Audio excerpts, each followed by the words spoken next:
celebrate my birthday, I wanted to get away from the slump, from the drama slump for a while. Okay, I wanted at least one day free of that. So we're going to be talking about effective altruism and the Shrimp Welfare Project. What is effective altruism? How does it relate to the Shrimp Welfare Project? Does it at all? What is the Shrimp Welfare Project? And why is it something we should even care about? Or should we? We got a great lineup today. Great guests. I'm going to give the mic to them, and they're going to, tell you who they are, what they think, and we'll get it on. Eucharist, you're starting us off. Here's the mic. Go ahead. Oh, this is unfortunate because I've just realized my main mic is not working. Thankfully, I had a Yeti sitting on standby to come. Okay. All right. Yeah, I think fundamentally the debate is going to be about the fact that most people find shrimp welfare very silly. And that's not an argument, but it is an important thing for the defenders of shrimp welfare to get passed. And so I'm looking forward to hearing good arguments for why we should think it's not silly. I'm most interested, though, in sort of the, let's say, the emotive consequences of this. Like, what world could I imagine, 100 years from now, if I'm sufficiently convinced tonight that I should care about the shrimp, what should my emotional state be 100 years from now toward shrimp? Should I just wake up every morning and stay awake at night, like, incredibly distressed about the plight of shrimp? I'll be interested to see about that. I have a lot of random arguments and assorted quotes to blogs by people on this panel, but yeah, if I'm keeping it short, I think it's silly, and I look forward to being convinced otherwise. Thanks. Okay, we got one for Team Silly. Thanks for being here. Always a pleasure to have you, Chris. We'll get into it as we go. Next, we're going to give the mic to Ryan C. Mullally. Go ahead. Hi, I'm Ryan. If you know me, you probably know me from arguing law and politics, but I also philosophy bro, so I can be the worst person ever, both lawyer and philosopher bro. And that's what we're going to do here tonight. I think the Shrimp Welfare Project is inherently silly. And that's not because I hate shrimp. I nothing shrimp. And I think that's the right attitude to have towards shrimp. To me, this seems like an outgrowth of a kind of bastardized utilitarianism that has become very prevalent in our civic discourse. And that's what I'm hoping to attack tonight because I don't think it has legs to stand on. Okay, thank you for being here. We're going to see how many shrimp legs you can knock out tonight, and we'll get into it. Next up, the Shrimp Welfare Project's strongest defender that I've ever seen. Go ahead. You can't say that with Matthew in the room. Goddamn. Fair Yeah, I'm not fun. Usually I stream more about like economics and politics generally. So with regards to the Shrimp Welfare Project, I think like as long as you accept that we should have at least some minimum consideration for the suffering of animals, and that the Shrimp Welfare Project is just really effective at reducing shrimp suffering, like you should think it's at least a good charity to donate to, even if you don't think we have any like obligation to donate to it, right? And with regards to effective altruism more general, I think the sort of broadest definition of it is like almost obviously true. Like insofar as you have an obligation, or it's even just a good thing to act charitably, you should probably try to maximize the sort of returns that you get from doing that. And I think the Shrimp Welfare Project is a really good way to do that. Hey, thank you for being here. Really appreciate you. Next up, first time guest on my channel, hopefully not last. We'll see how this goes. We got Matthew here. Go ahead, Matthew. Tell people who you are, what you do, and what are your thoughts? Yeah, I think so. My name is Matthew. I write the blog Infamous Bulldog, which you should all check out immediately. My basic argument is quite simple, and it doesn't assume utilitarianism or anything very controversial. Imagine that there were 15,000 shrimp about to be slowly and painfully killed in front of you, either frozen and suffocated to death, or maybe just suffocated, or maybe crushed to death under any other shrimp. It would be good to spend $1 to stop all of this death and suffering. But every dollar given to the Shrimp Welfare Project makes painless about 15,000 deaths and anesthetize about 15,000 shrimps before death. So it would be good to spend the money in the case I just gave, and it's good to give money to the Shrimp Welfare Project. The reason this is a good use of money is that painful deaths are bad. It's bad to experience intense agony. If you can prevent a mind-bogglingly large amount of a bad thing from happening by spending $1, it's a good use of $1. So that's the basic case for shrimp welfare. Excited to discuss this more. Okay. Why shouldn't we care about that? What's wrong with that, Eucharist and Ryan? If you had $1 and you could stop 15,000 shrimp from feeling pain, why is that? Yeah, I guess I'm in a weird spot because for I think different reasons than the other two pro shrimp people here, probably agree with some of the conclusions. At the very least, like I think it's bad for people to torture animals. And so that's the people who are torturing shrimp are doing a bad thing. Y'all can go read the Benthos Bulldog Substack for some very vivid descriptions of what it's like to die as a shrimp. Doesn't sound super fun, right? So one of the main issues I run into mentally, ethically, morally, spiritually, whatever, sort of the calculation to arrive at that conclusion that then brings with it some kinds of obligations or responsibilities, which is I have yet to be convinced. Even I love. By the way, I want to say I love reading the Benthos Bulldog Substack. He's right. You should check it out. And my favorite thing about it is that it really, really triggers Lyman Stone. It's really fun to watch him get real mad on the internet. So that's my favorite thing about it. I have yet to be convinced. Yeah, amazing. That's beautiful. I like him a lot too, but it's something. it's fun to watch the back and forth. But I've yet to be convinced, I guess, that pain and suffering are species fungible in the way that the math presented suggests to me it is. And so that's what I think most looking forward to talking about tonight. Yeah, so that would be my thing is like the math doesn't math to me because I don't think that pain and suffering are species fungible in a way that gives me any sort of particular care for shrimp suffering over human suffering particularly or the suffering of other animals. Yeah, I would pick up on what you, Chris, said. I think before you get into whether something is good and using the more technical sense that you ought to do it because it's a good thing to do, we would need to establish that shrimp have moral worth, that they are either moral agents or moral patients. And I don't think they're either. And, if when I go in my backyard and there are ants that are irritating me and I poison them with various pesticides, I'm not concerned about their welfare. It's not a thing that enters my mind, nor should it, because I don't think they have moral significance in that way. Now, there's different cases where people's relationships with animals can create a moral relationship and can create moral obligations. But in the abstract, I just don't think I have any. Now, if you're using the word good in a more colloquial sense, like not in terms of moral obligation, but just like, okay, like there's a guy, he gave $1 to the Shrimp Welfare Project, thumbs up. Okay, sure. Like, I mean, I can, that could be emotively good or have some kind of warm fuzzy attached to it. But in terms of a moral prescription, I just don't think there's any moral obligation there. Yeah, so I guess I think. Go ahead. So I think it's important to distinguish between the things that are morally obligatory and the things that are good. It's a good thing to do to call your mother on her birthday, but presumably it's not morally obligatory. The thing I want to convince you of is that this is a good use of spending money if you're interested in making the world a better place. This is one of the places that you should seriously consider. Now, Chris, you were suggesting that you weren't sure if the badness of pain was species fungible.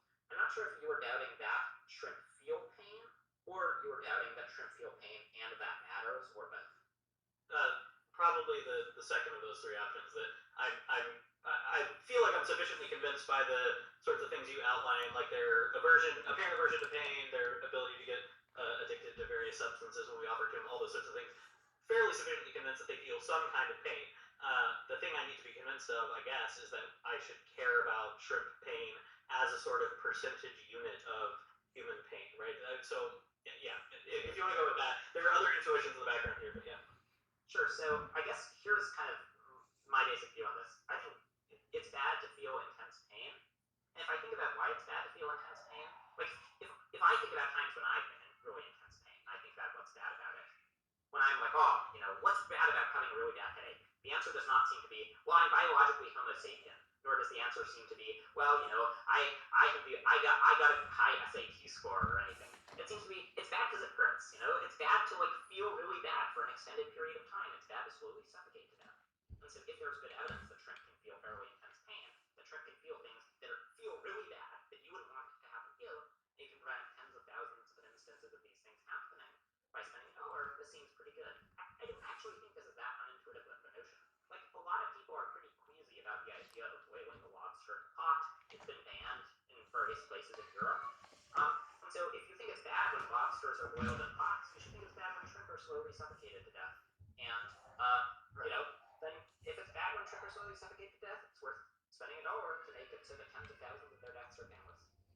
I don't like something I wanted to ask is we have a lot of other humane slaughter initiatives for some of them are even mandated, right? Like it's mandated that you kill cows in a relatively humane way via stunners, right? And I guess I would just ask I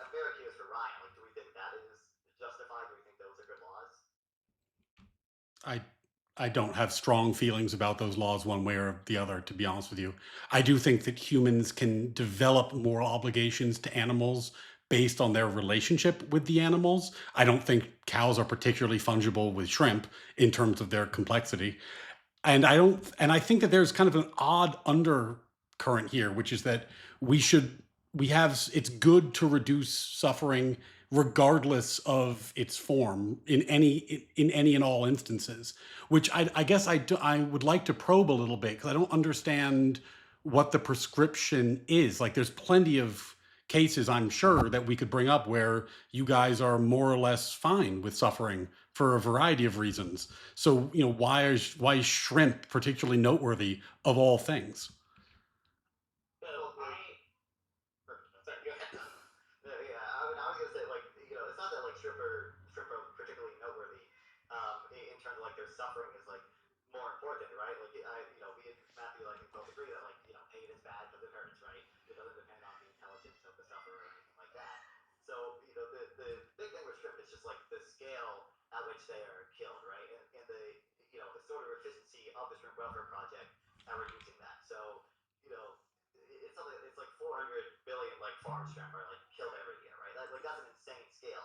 Even if you think shrimp suffer like relatively minor compared to any other animal, really, like that's because of its sheer scale, like the aggregate amount of suffering is really big, and because we can prevent that so cheaply, that is a like just generally really good thing to do. But I guess the scaling thing is a little bit odd to me because, like, if we were doing a suffering trolley problem, right? And on one side of the suffering trolley, it's not going to kill them; it's just going to hurt a lot, right? I had, my daughter, and the trolley was going to stub her toe, and she'd just be in pain, but she'd be fine. And on the other side, there'd be 15,000 shrimp who are really suffering because someone ripped out their eye stalks. This isn't a hard question for me. I'm going to avoid my daughter's suffering every single time because shrimp don't matter that much. And I just don't see how we're getting around that. Like, the numbers can get big, but you still have to have some equivalency to human suffering in order for this to matter at all. Presumably you agree that humans experiencing intense suffering is a bad thing. So I'm asking, what is it about shrimp that makes it so that their suffering is so morally insignificant compared to human suffering? Like, when I think about what's bad about feeling intense pain, it seems like at least a big part of it is it's bad to feel intense pain because it feels bad. If there are other creatures who can also feel intense pain, and that shrimp can suffer intensely, at least with decent probability, I think that's very likely.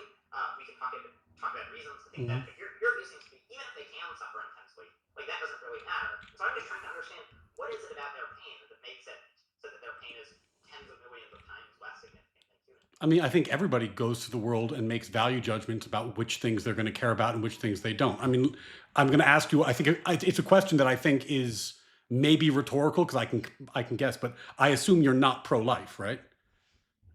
I'm a little I'm pretty uncertain about abortion. Okay, so if you're not pro-life, right? And I'm not saying you should be, but if you're not pro-life and you're very worried about whether shrimp feel suffering, but less worried about whether fetuses feel suffering, that strikes me as a bizarre state of affairs. Not because you must be pro-life, I'm not making that prescription, but because there's so much human suffering in the world, but we're choosing to focus on shrimp suffering because the number of shrimp are big. But the number of shrimp are big. The number of ants are big. Who gives a shit? There's a lot of species, there's a lot of animals that are very numerous. If you can convince me that bacteria feel pain, I wouldn't care about them feeling pain. I have no moral intuition that I should care. I also do boil my lobsters alive, if that helps. Okay, sorry. So just I mean, to address the abortion case, I think there's a big difference between the abortion case. Like, abortion raises all sorts of complicated ethical considerations involving bodily autonomy, involving uh, involving whether the fetus is conscious in the first place. I think at the early stages, it's pretty clear that the fetus is not conscious. Now, if there were, but I mean, if there was an analog of the Shrimp Welfare Project for abortion, like if there was a charitable organization that for every dollar would make painless 15,000 uh, abortions, where like they would be painless for the fetus at the stage at which the fetus feels pain, then I would think that was like a really good charity because I think it's bad to feel bad. It's bad to feel really intense suffering, And I think that so if you could prevent very large amounts of bad things by spending $1, it's worth doing it. If you can help out millions of creatures by spending $100, it's worth doing it. But once again, I'm just trying to understand. So like, you agree human pain matters. You think shrimp pain doesn't matter. I'm trying to understand what is it about shrimp that makes their pain not matter. Merely repeating that you don't think that shrimp pain matters doesn't that doesn't actually answer the question. Yeah, and I mean, it depends how much philosophy, bro, you want to do here. I'm not a utilitarian. All the philosophy. I'm a natural law theorist when it comes to ethics. I don't think shrimp have any natural rights. I think they are neither moral patients nor agents, so they do not impact my moral thinking. I'm sure that I would grant you they suffer pain. I just don't think it has moral significance and therefore has no impact on my behavior. I think you're not quite getting the question. Maybe I'm like, let me just be clear on sort of like what an answer to the question would look like. I'm trying to understand what is it about shrimp pain that you think makes it morally important. So an example that a person might give, they might say, well, shrimp, they have, they are not, they have like very limited intelligence. Okay, they're like not very smart, and so for that reason, I don't think we should take their suffering seriously because they're sort of like very stupid. That would be like one kind of answer to this, right? But I'm just trying to understand just what is it about shrimp that makes you think that their welfare is utterly morally irrelevant? That makes you think that when they're thrashing about in agony, when they're experiencing something that you would pay a lot of money not to experience, when they're experiencing something potentially very painful, I'm trying to understand what is it about them that makes you think that that's not a big deal when it would be a big deal if it happened to humans? In the natural order of things, we occupy totally different places on the food chain. We have totally different levels of complexity. We have totally different levels of understanding. If you want to go the religious route, then there's that aspect as well. There's nothing about a shrimp that strikes me as them having moral significance. So I don't ascribe moral significance to every living thing merely because it is a living thing. You need a reason for that. And even if I was to adopt a utilitarian framework, right? And often when I do debate utilitarians, I'm debating secular humanists. And then when we talk about within utilitarianism, we talk about human flourishing is their metric. Well, let's adopt that for a moment. Shrimp suffering does not impact human flourishing. It just doesn't. So you would need a metric that includes shrimp welfare to care about shrimp welfare. So I'm not a secular humanist. At least, I think animals matter. I maybe it'll come up exactly how the term is defined. And while I am a utilitarian, the thing that I'm arguing here is much more modest than utilitarianism, and it certainly doesn't assume utilitarianism. Utilitarianism makes a whole range of very controversial claims, like pleasure and well-being of conscious creatures is the only thing that matters. I'm not committed to any of them. All I'm arguing is that if you can prevent very, very, very large amounts of intense suffering by spending very small amounts of money, that's pretty good use. If you could prevent 150 lobsters from experiencing the pain of being boiled by spending a penny, would be a good use. And you were trying to explain. So I was asking you what it was about shrimp that makes you think that their welfare doesn't matter. Sort of vaguely, you kind of gestured in a few different directions. You said they occupy they're developmentally similar. Now, I want to know in more detail like what exactly you mean by developmental simplicity. Is it just that they have like simpler brains with fewer neurons? Because particularly if we came across a human who could feel intense pain, they have fewer neurons. You wouldn't say, oh, well then they don't morally matter. So I just like if you're saying A matters but B doesn't matter, you should be able to point to some difference between A and B. I'll make it A matters with some property, I'll, but B doesn't. I'll make it as simple as I can. I'm not worried about gazelle sufferings when lions kill them either. Like they occupy a completely different part of the food chain. They are prey animals for our species. We kill them and eat them. I am largely uninterested in how they feel about that. Right. Okay. I'm quite clear that you don't think shrimp welfare matters, okay, and that you don't think that the welfare of a whole range of creatures matters. The thing that I'm trying to understand is what is it about them that makes you think that their welfare is not morally important? It would be like they are our prey animals. Okay, there are prey animals, and by that you just mean that we in fact eat them. I mean, we are an animal that occupies a place in the food chain, and they are our prey animals. Their welfare is not our primary concern, except to the extent that we make it our concern, or it impacts other humans. So imagine a world where like we had prey animals that were like these intelligent agents, right? They were like full-on agents. They were smart. They had the ability to reason in all sorts of ways. They had the ability to feel intense pain. Would it be okay to torture them or to inflict large amounts of suffering on them for trivial reasons just because they were our prey?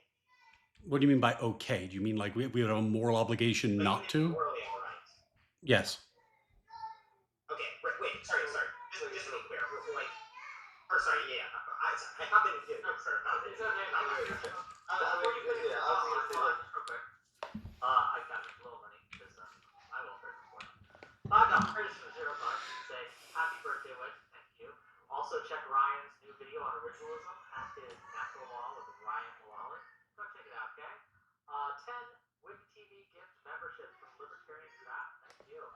$20 to Malik to say happy birthday. My favorite test me apologist. I don't apologize for attacking. Probably more than you do. 50 gift memberships from JMac. Thank you. 50. And then $50 from AKA Batozai to say happy birthday to you from me. So I guess a question to you guys on the shrimp welfare project.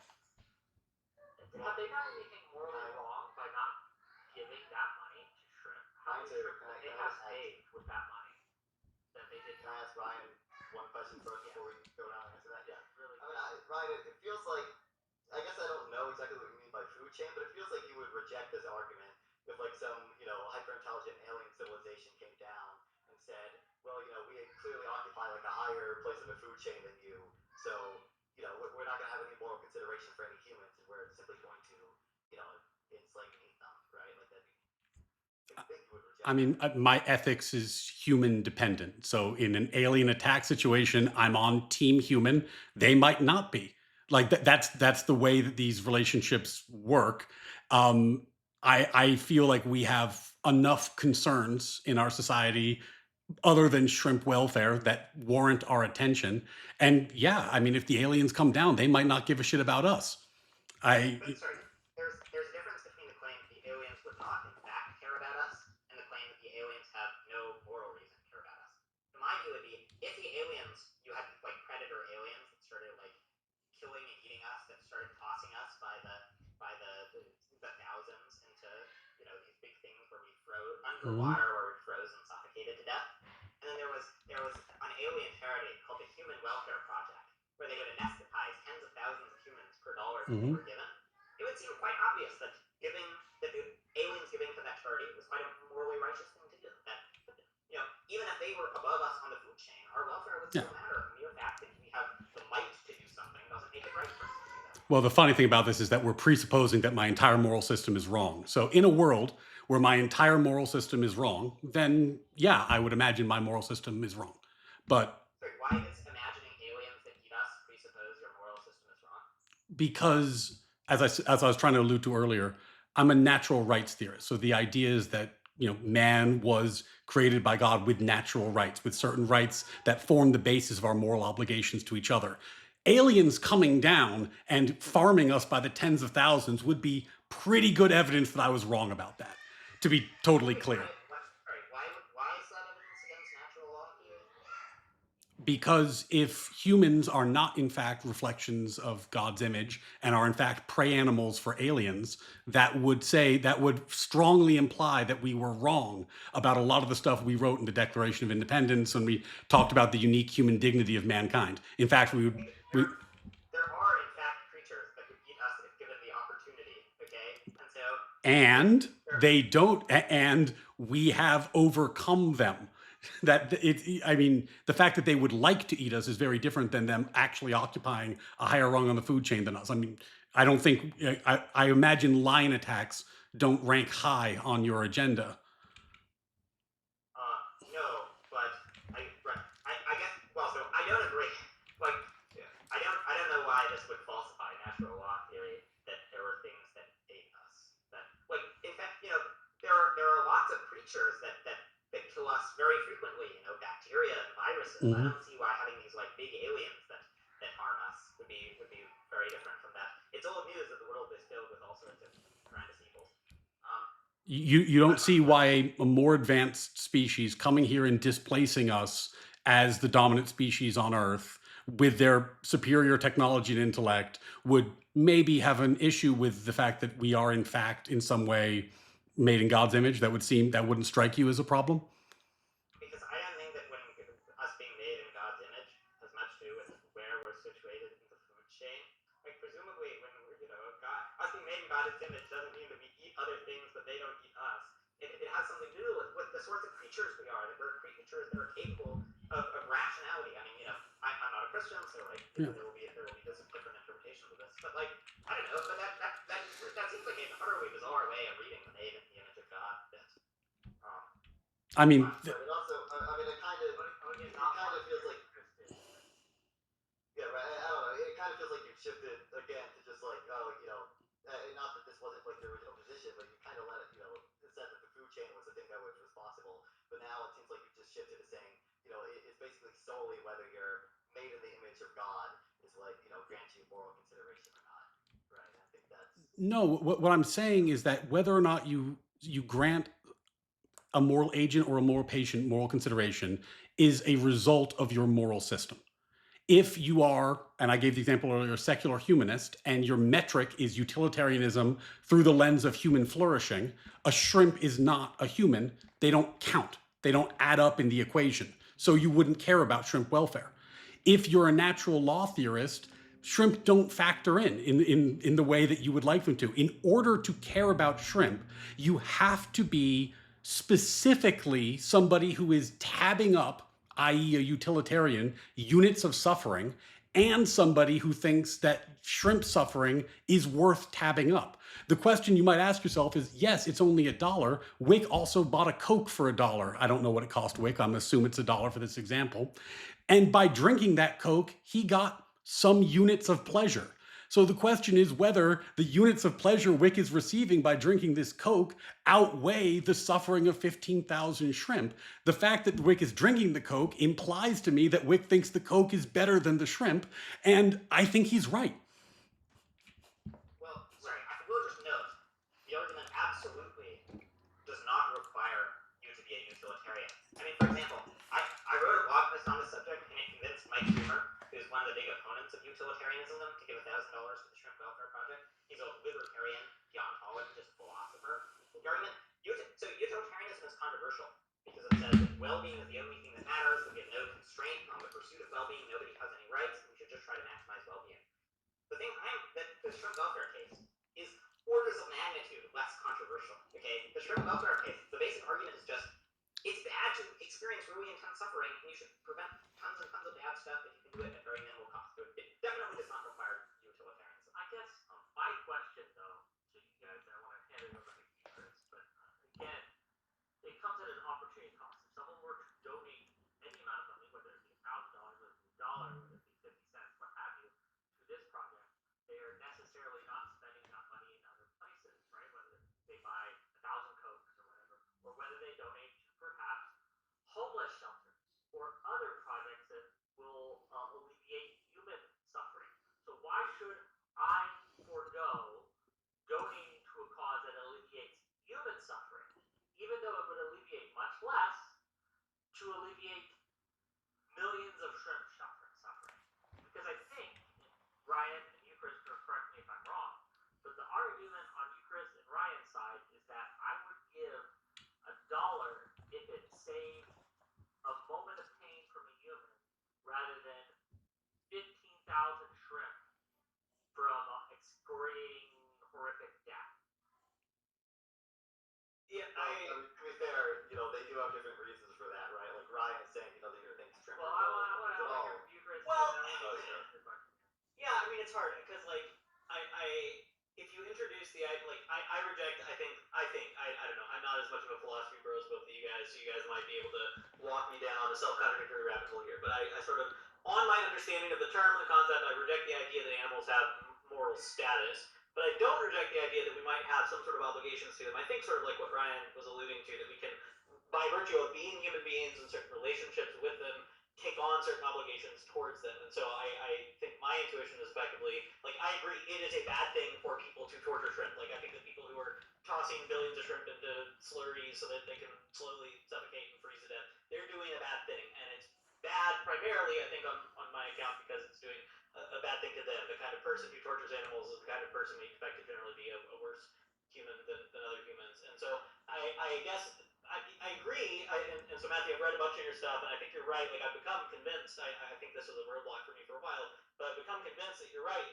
This doesn't require one to be a utilitarian, but it does require somebody to assume some sort of, again, fungibility or equivalency between units of pain. So, like, you referenced this rethink priority study a lot that says, sort of the mean estimate of shrimp suffering is they probably suffer about 19% as intensely as a human being. And so I was looking through that earlier, and I don't have the statistical acumen to like unseat the arguments they're making there or the data they're relying on. I just question what that number should mean to me. Right? I'm not sufficiently convinced that 19% suffering equivalent units stacked up against each other matters. And so the second point that I'd be interested in hearing more responses to, because you've mentioned this a couple times, Matthew. I think Non-Fun, I've seen you tweet about this.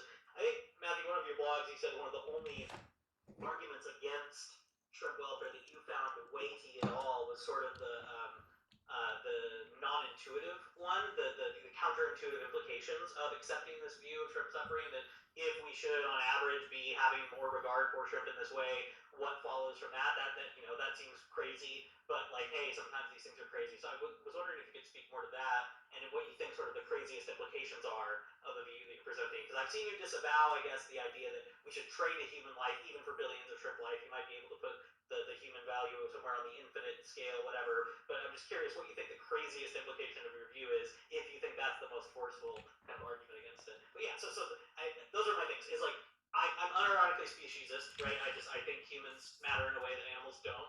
And then so that unit of 19% is intense suffering, I can't map that into making me care about them more. It might mean that I have certain duties or obligations if I'm trying to be a good person to not torture animals, but I'm not following the equation of this means I should be giving my money to this relief of suffering, if that makes sense. Yeah, so there have been a few things raised, so I guess maybe I'll start with what Wick said, and then I'll move on to others. So, I mean, the basic reason why you should give at least some money to shrimp rather than people is because it's just so much more effective in terms of bettering lives to give to shrimp than people. Now, I agree. I think giving people is also quite valuable. I give some of my money to effective charities helping humans. I encourage people, for example, to give to the Against Malaria Foundation, which is trying to stop people from getting malaria. But I mean, so imagine just thought experiment. You're walking down the street and you see and you see like 100 shrimp that are suffocating in a bucket. And if you walk over and spend a minute, you can just pour them from the bucket into a body of water so they don't die. So by spending a minute, you can save 100 shrimp from painful death. Well, I think you should do that. I think you should do that not just because of the effect it would have on you, but because of the effect it would have on the shrimp. Like it's bad that they're like slowly suffocating to death in a barrel. But if you think it's worth spending a minute to save 100 shrimp, well, every dollar. So that means that you value averting the deaths, painful deaths of 100 shrimp at about at least a minute per 100 shrimp. Okay, so that means you value shrimp at least 6,000 per hour, and if in an hour you earn at least $4, then by donating it you can save about 6,000 shrimp from a painful death. So basically, like, based on any sort of plausible weighting of how much people, like, just on any view that implies that we should care about shrimp enough to like help them out, help hundreds of them by spending a minute, will also imply that it's good to give at least some amount of money to the Shrimp Welfare Project. Or like, if there was if there were 15,000 shrimp that were about to be tortured to death, and there was a machine that was going to stun them, but it was broken, and you could fix it by just like slotting in $1.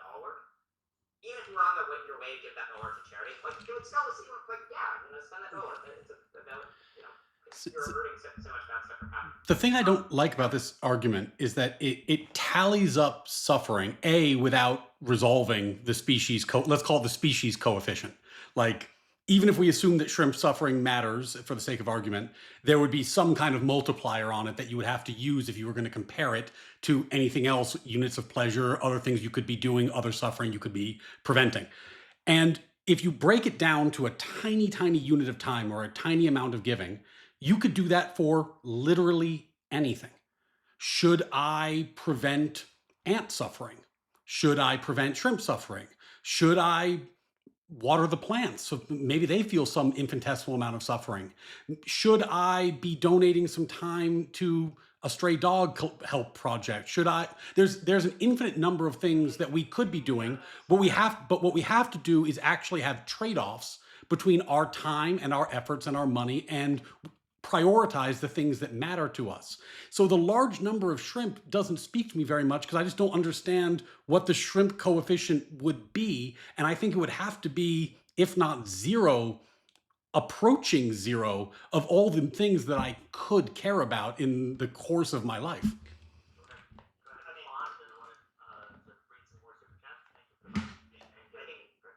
So I think people tend to think that, like, I think the evidence for shrimp sentience is somewhat better than the evidence for ant sentience, and people tend to think ants aren't very sentient. If it turned out that, like, ants were super sentient and suffered in intense way, then yeah, like, if you could say help out tens of thousands of ants by spending it all work, that would seem pretty good. Now regarding your point, Eucharist, about like what the kind of ratio is. So I guess my basic view, so my view is I think how bad it is to suffer doesn't depend on your species. Like when I think about what's bad about being in intense pain, when I think about what would make it bad if I were in intense pain, the right account would seem to have nothing to do with like the fact that I'm biologically Homo sapien. Maybe me being biologically Homo sapien would affect how much I suffer. I just think about what's bad about like being tortured or having really, really bad headache. It seems just very odd to think that the reason why that's bad wouldn't have to do with how it feels, but instead would have to do with the fact that I'm biologically Homo sapien or with my cognitive capacity. So I think that pain is just as bad no matter what your species is. Now, even if you think pain is like vastly worse if you're a human, which I struggle to see a convincing argument for why that would be. But even if you think pain is vastly worse if you're a human, I mean, in expectation, it looks like giving $1 to the Shrimp Welfare Project by pretty conservative estimates prevents about as much suffering as preventing 3,000 painful human deaths.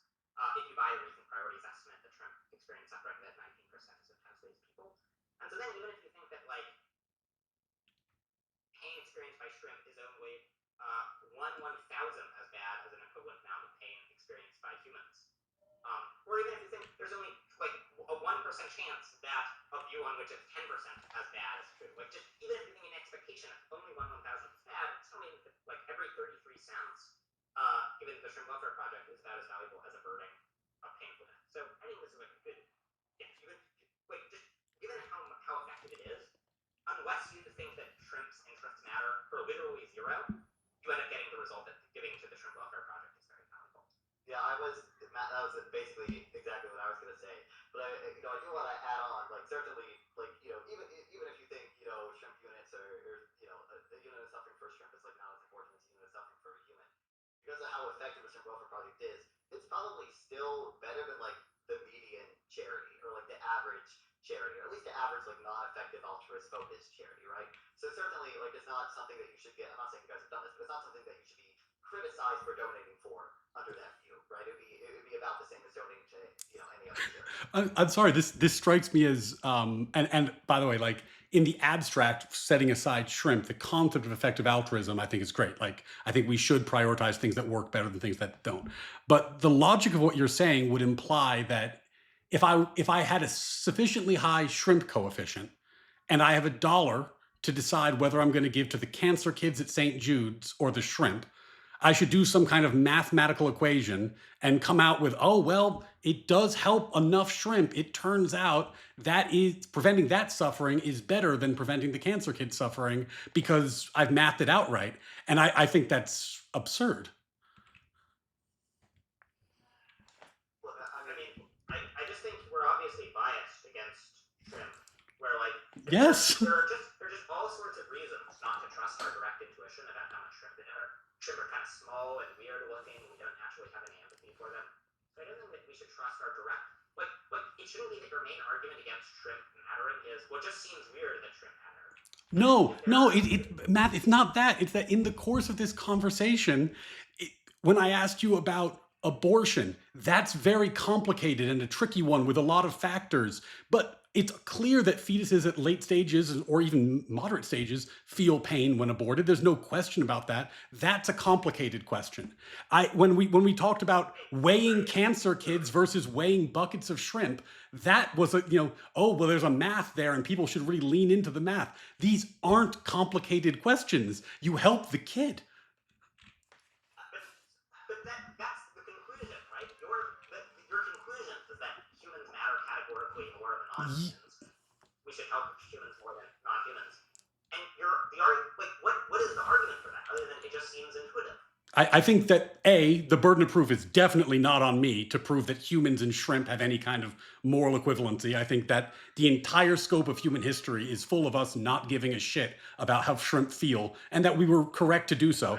And furthermore, the best evidence of the fact that we shouldn't worry too much about shrimp is exactly what I said at the beginning, that they are our prey species and we do not need to engage in undue empathetic worry about our prey. That isn't how life works. And even if we did want to care about it, there's always a trade-off between resources and what we're doing, and there's no reason for me to think that the coefficient that I would attach to shrimp suffering in any way justifies any number of shrimp suffering, meaning that it should change my behavior. For example, if I came up with a delicious shrimp recipe, if I came up with a recipe that was great, it was the most delicious shrimp recipe, but it required that I boil them alive or barbecue them alive in order to prepare it. But it made a lot of people very happy because my shrimp recipe was so delicious.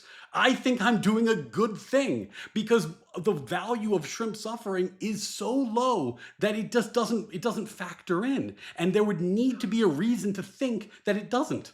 Okay, before you respond, I would like to respond. I did make a little money. $10 from XBN232 to say happy birthday, Wick. Stand beyond the world time. Thank you. $20 to Matt to say happy all the animals. Why the hell did you choose shrimp? Is it because they're super tasty? I mean, it just seems like you want the notoriety for choosing such an outlandish cause, which is definitely a strategy. So you do you. $5. It's because you can help 15,000 of them by spending $1, and the same is not true of other species. Yeah. Nang Ong for $5 says cheers, birthday boy. By the way, have you received your birthday punches yet? I have received my birthday death threats. Okay, we are up to boom. You're way past the 42 mark, so. If you saw the panel this week, you know why. Good work, by the way. That was theater, buddy. Thank you. $20 to JMac to say, also want to add that we should try to reduce the suffering of the animals we consume. Also, happy birthday, Wick. Thank you. $5 from Audacity to say shrimps don't have enough cortex development to even experience suffering. Their brains and nervous system is more akin to logic circuits than a brain. And then finally, £5 from Jacob Buckingham, the most British name I've ever fucking heard. Morals are emotions. Attempt to explain or quantify them with numbers is a non-starter. Okay, with that, back to Matthew, and then we're going to go to the current snapshot. Okay, so I have given an argument for why we should care about shrimp, and the argument I think is relatively straightforward and appeals to very modest premises. It's bad to feel intense agony. If we reflect on why it's bad to feel intense agony, it does not seem to have to do with either species, nor does it seem to have to do with cognitive developments. Like the fact that your pain, Matt, is bad doesn't seem to have to do with the fact that you're Homo sapien. So far as I can tell, there have been kind of a few basic objections. One of them is just a question like, why take seriously the welfare of other animals? I think that's answered by the considerations I've given so far. That just like agony is bad, its badness doesn't seem to have to do with species or with degree of cognitive development. The second idea seems to be what's just like really counterintuitive to care about shrimp. The idea that we should care about them. Ryan was appealing repeatedly to the idea that, like, of course, if you had to make a trade-off between the welfare of lots of people, between the welfare of lots of shrimp or one person, of course we prioritize the person. Now, and my view is I don't think we should trust our direct intuitions about this very much due to all the psychological co-founders that I mentioned before. Like, if shrimp were just larger and cuter, we would care way more about them. People would find it much more intuitive that, like, if shrimp looked like cute little puppies, people would find it way more intuitive that it's better to prevent witness them being tortured than one human from stubbing their toe. Um, I think, and I think when you take into account the fact that basically throughout nearly all of human history, we've engaged in severe moral error where we did not take into account the interests of a sizable class of sentient beings that mattered a lot. For much of it, Peter Singer talked about this in Standing Circle. Like originally, people only cared about fellow tribe members. Then it expanded to be like sort of people of the same civilization. Only now have we reached the kind of lukewarm cosmopolitanism. When you realize that it's just this very consistent historical error where we don't care enough about the interests of others, then we should be suspicious that we might be making a stand. So that's a reason to not trust our direct intuitions on this. And Ryan's last reason seems to be that there are prey species. But I mean, whether or not something is a prey of you, that's just a function of whether you eat them. The mere fact that you eat some other creature doesn't make it okay. If a human like prey, Ryan, I can make right, if the rest of the human population just decided that like the population of louse was on the menu, that we should just start eating the population of louse, this would not thereby be a reason to ignore the interests of the population of louse. Whether people matter, the interest that conscious beings have, how much we should care about them, is a function of traits that they possess. It's not a function of Matt, it's not a function of whether other beings eat them. Matt, there's a trolley problem. On one side is a single human you don't know. On the other side is a pile of shrimp. How big does the pile of shrimp need to be before you pull the lever to kill the human? I don't know, but to be clear, the argument I'm making doesn't require any. It does require, because you need a coefficient. You need to be able to tell me. The argument doesn't require any controversial commitments about how much shrimp life matters relative to humans. It just requires the idea that if you can prevent a very, very large amount of shrimp suffering, that's better than preventing, that if a dollar can prevent a very large amount of shrimp suffering, that's better than giving the dollar to the charity. It absolutely matters, Matt, because this is the point I've been trying to make to you. If you put, and I'm going to ignore things like maybe people starve because the shrimp population is eradicated from the earth. Let's ignore the, the down the road complications and just look at the moral equation. If you put all the shrimp on earth on one side and a random human on the other side, and you chose to kill the random human, people would think you were insane. They would think you were totally insane. So that implies to me that if it's not zero, the coefficient that you would multiply against units of shrimp suffering to decide whether you want to prevent it would be an extraordinarily low decimal approaching zero, if not zero. Okay, yeah, let's get Eucharist. Hold on, Eucharist hasn't had a chance in a while. After you respond, we are definitely not looking at you, Ryan. You gotta let your buddy in here. You gotta let Eucharist respond, okay? So we're gonna go to the other side. Go ahead. Oh, is that me or is that? Oh, no, yeah, no, fine. You can respond directly to Ryan, and then we can give it to. Yeah, so I mean, the thing I want to tell Ryan, he's saying oh, if you assign any value to shrimp, you're gonna necessarily entail some negative thing when we say I'd rather kill a human than 10 to the 100 shrimp or whatever, right? But I think Ryan's view arguably has way worse entailments, because if you assign zero value to shrimp, I could attach a universe to infinite shrimp suffering, right? Or if you don't think that infinite is a meaningful term, just a universe that lasts a billion years where 10 to 100 shrimp are suffering. Yeah, exactly, shrimp hell, where these shrimp suffer constantly nonstop, versus someone getting a paper cut on the other side. And if you assign zero value to shrimp, you'd be committed to saying that, oh, it'd be worse to give the human the paper cut in that case, right? Wick, am I responding? I didn't want to. I was chided, so I don't want to overstep. Yeah, I understand. Well, I think your answer would be yes, correct? Yeah, I think. I mean, A, I think that the number is zero, but B, even if the reason I was making the trolley question is that assuming I'm wrong and the shrimp coefficient is not zero, The reason I was asking how many shrimp lives would outweigh a human life is you have to figure out what the metric would be in order to make the comparison. Wick has to make a decision. Am I spending $1 on the Shrimp Welfare Project or making myself feel happy with this delicious Coca-Cola? There's his joy versus the shrimp suffering, and there's no way to figure that out unless you can figure out the question you, Chris, asked at the very beginning, which is how fungible is suffering in a cross-species experience. The trolley hypothetical I gave shows that it should be a very, very low number, and because of that, it doesn't seem like it would matter very much. And Matt was providing answers for it. Yeah. Oh man, I have so many things. My first question, I have a lot of questions. My first question is, how much of my mental suffering and anguish is equivalent to how much shrimp suffering right now because I'm dying? So that's one. That's a completely ridiculous question. But so okay. Matthew brought up a thought experiment, and I have to say one thing that I appreciate about effective altruists and Matthew and non-fun people who engage in this stuff is I do think they're very consistent. They're very good at thought experiments. They come up with some good ones. I like them a lot. But I think the thought experiment here already assumes some sort of proximity that I intuit bring some sort of obligation with it. I'm glad you brought up Peter Singer because I was going to bring him up, and I have just this visceral rage against Peter Singer. So these are exposing some of the differences in our intuitions, which is I just I read the very famous thought experiment of the drowning boy in the pond next to me versus the Ganges, etc. And to me, I come away with a complete opposite intuition from Singer and all of his followers, which is that I do have some sort of obligation to the people closest to me that is different than the obligations I have towards people far away from me, and I don't think that's something that we can just solve with math equations and philosophy and everything else. And so I think too, another thing that this thought experiment exposes is another difference in intuition.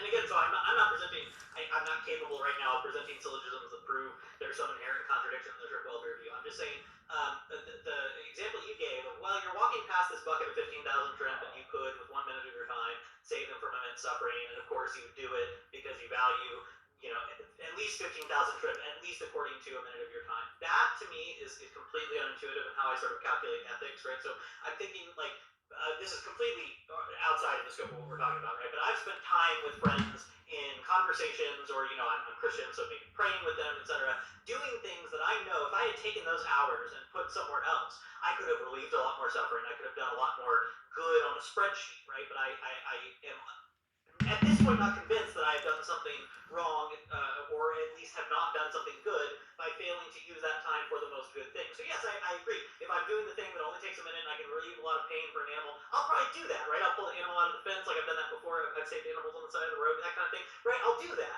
Not because I think it's a math equation, though. That's the problem. It's I think that's the break there. I do kind of agree. I'm not sure. I might be saying this wrong. I do kind of agree that what you're saying is the value of suffering, or the weight that we put on suffering in these ethical questions, is not based on the fact of us being biologically Homo sapien or how it feels to be a creature with certain complex, intellectual life. I kind of agree, but also you're saying it's just like the pain is bad, and if I were a shrimp, the pain would be bad too. I guess I just so I'm combining, I think, like Hegelian and Aristotelian intuitions, where it's like I just don't know what it's like to be a shrimp, and I just don't know what it's like to be a bat, but I do know what it's like to be a human being, and I know that I care about human suffering, and so that's sort of like foremost in my hierarchy. Now that doesn't mean that I don't think it's bad to torture animals. That means I could think it's bad for other reasons. And so yeah, I think Ryan and I might have some different disagreements, but the one thing we definitely do agree on, I think, is that I don't think that pain is calculable in the abstract like this, and I don't think it's calculable because I don't know what it's like to be a shrimp. I can say the people who are torturing them are doing bad things. I can maybe look for more ethical shrimp producers when I go to eat shrimp. I might cut shrimp out of my diet because I think the people producing shrimp are doing bad things. But like the chain of argument is not as clear to me. I'm not making my point very well, but that's the end. It's been 20 minutes since I talked, so there's a lot of things to respond to, but that's what I've got for now. So maybe I'll come up with something more coherent. Matthew, not fun. Yeah, so I didn't think what the argument requires. Like there are lots of kind of there are lots of ideas that Peter Singer has. Like he doesn't think that if that your obligations get any weaker if that you have like he doesn't believe in special obligations or anything to your friends and family. But I think at the very least, okay, so you agree that you should spend a minute to save 15,000 shrimp if they were right in front of you. But yes, intuitively way you save the shrimp was by pouring them into a bucket, or so that they wouldn't die, or by pressing a button that would save 15,000 far away shrimp. It could seem equally valuable. You've talked a little bit about how you don't think ethics is a math equation. So we'd have to talk a little, it's hard. We'd have to talk a little bit more about exactly what this means. But I don't think that anything that I've said so far has assumed any kind of like utilitarian calculation, or has it assumed that you should always be maximizing expected value. My idea is just like it's bad when creatures suffer and die, and so you can prevent very large amounts of it at very small cost. I'm not suggesting that this is the only thing that you should do with your life. I'm not suggesting that you have to become some like hyper utilitarian robot.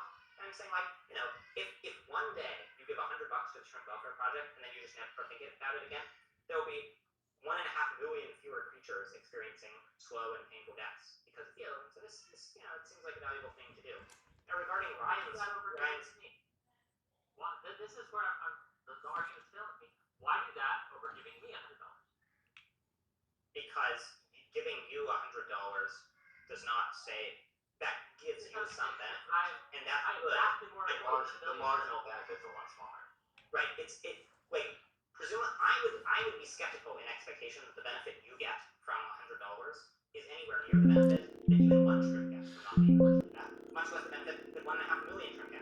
Now, Ryan had this inverse of that argument. Matthew, the inverse of that argument is that there would be, if you're depriving me of pleasure to a $100 amount, like whatever the amount of the shrimp is, then the inverse of that would be like it would be okay to cause me X amount of pain to save this amount of shrimp.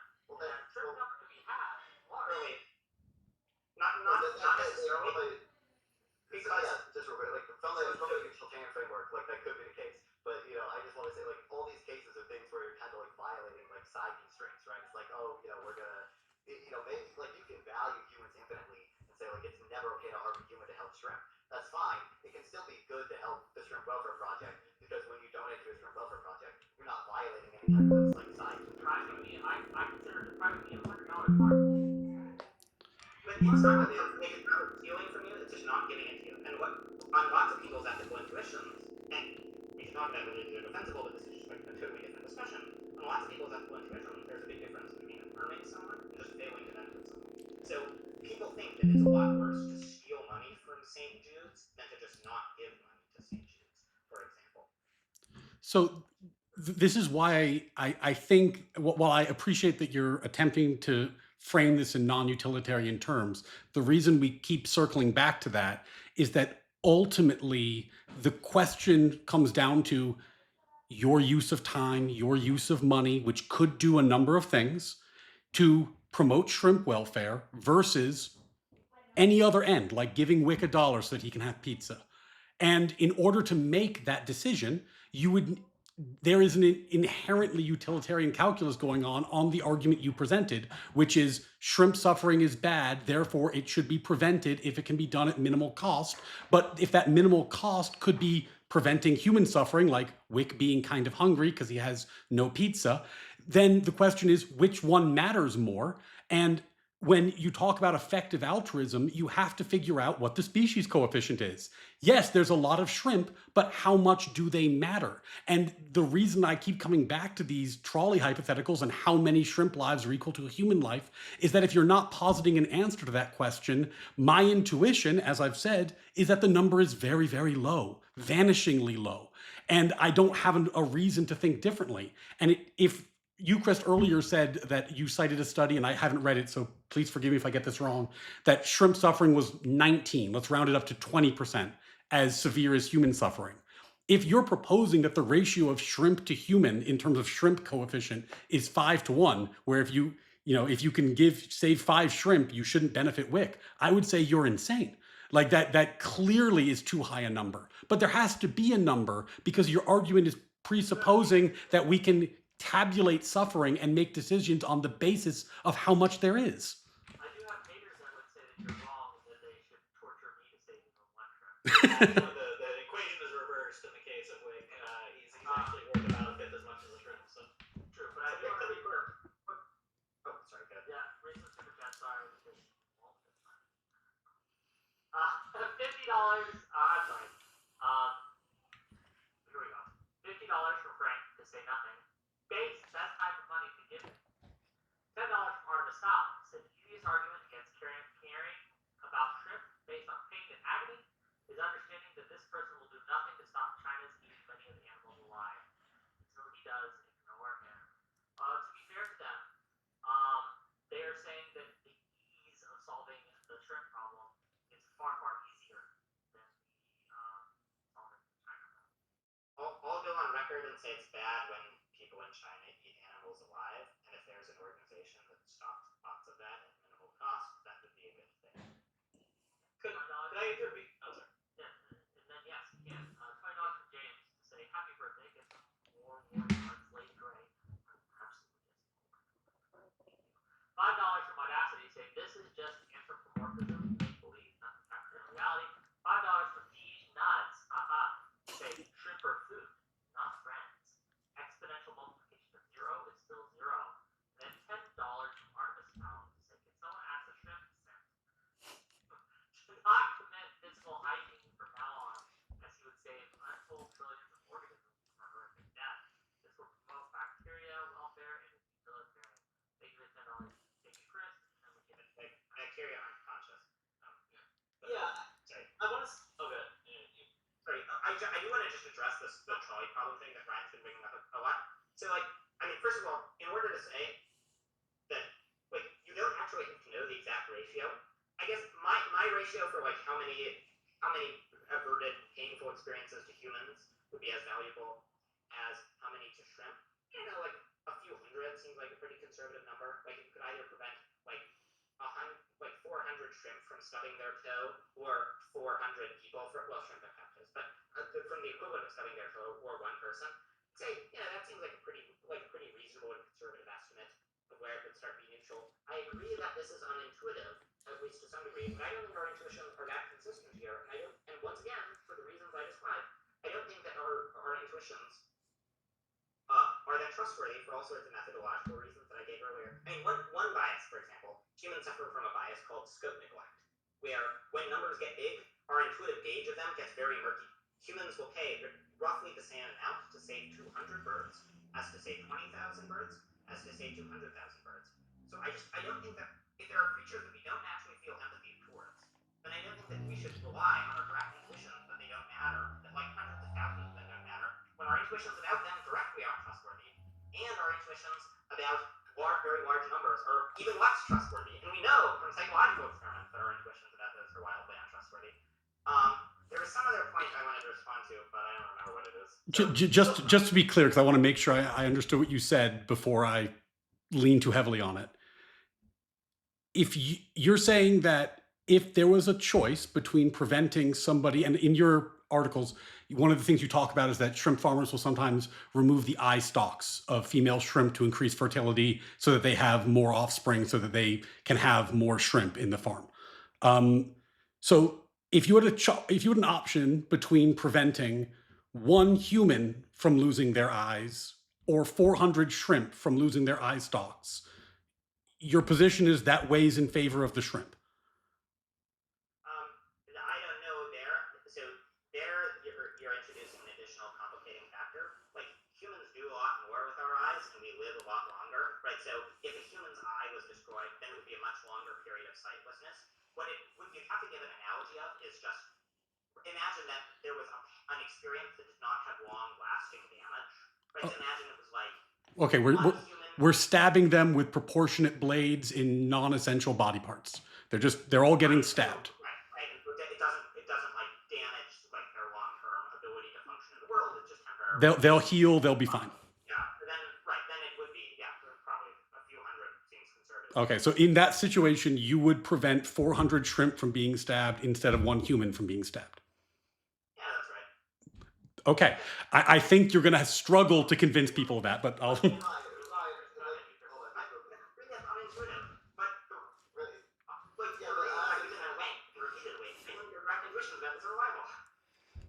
Right, but I also just want to add, Ryan's view seems to entail, equally, if not more, unintuitive views, right?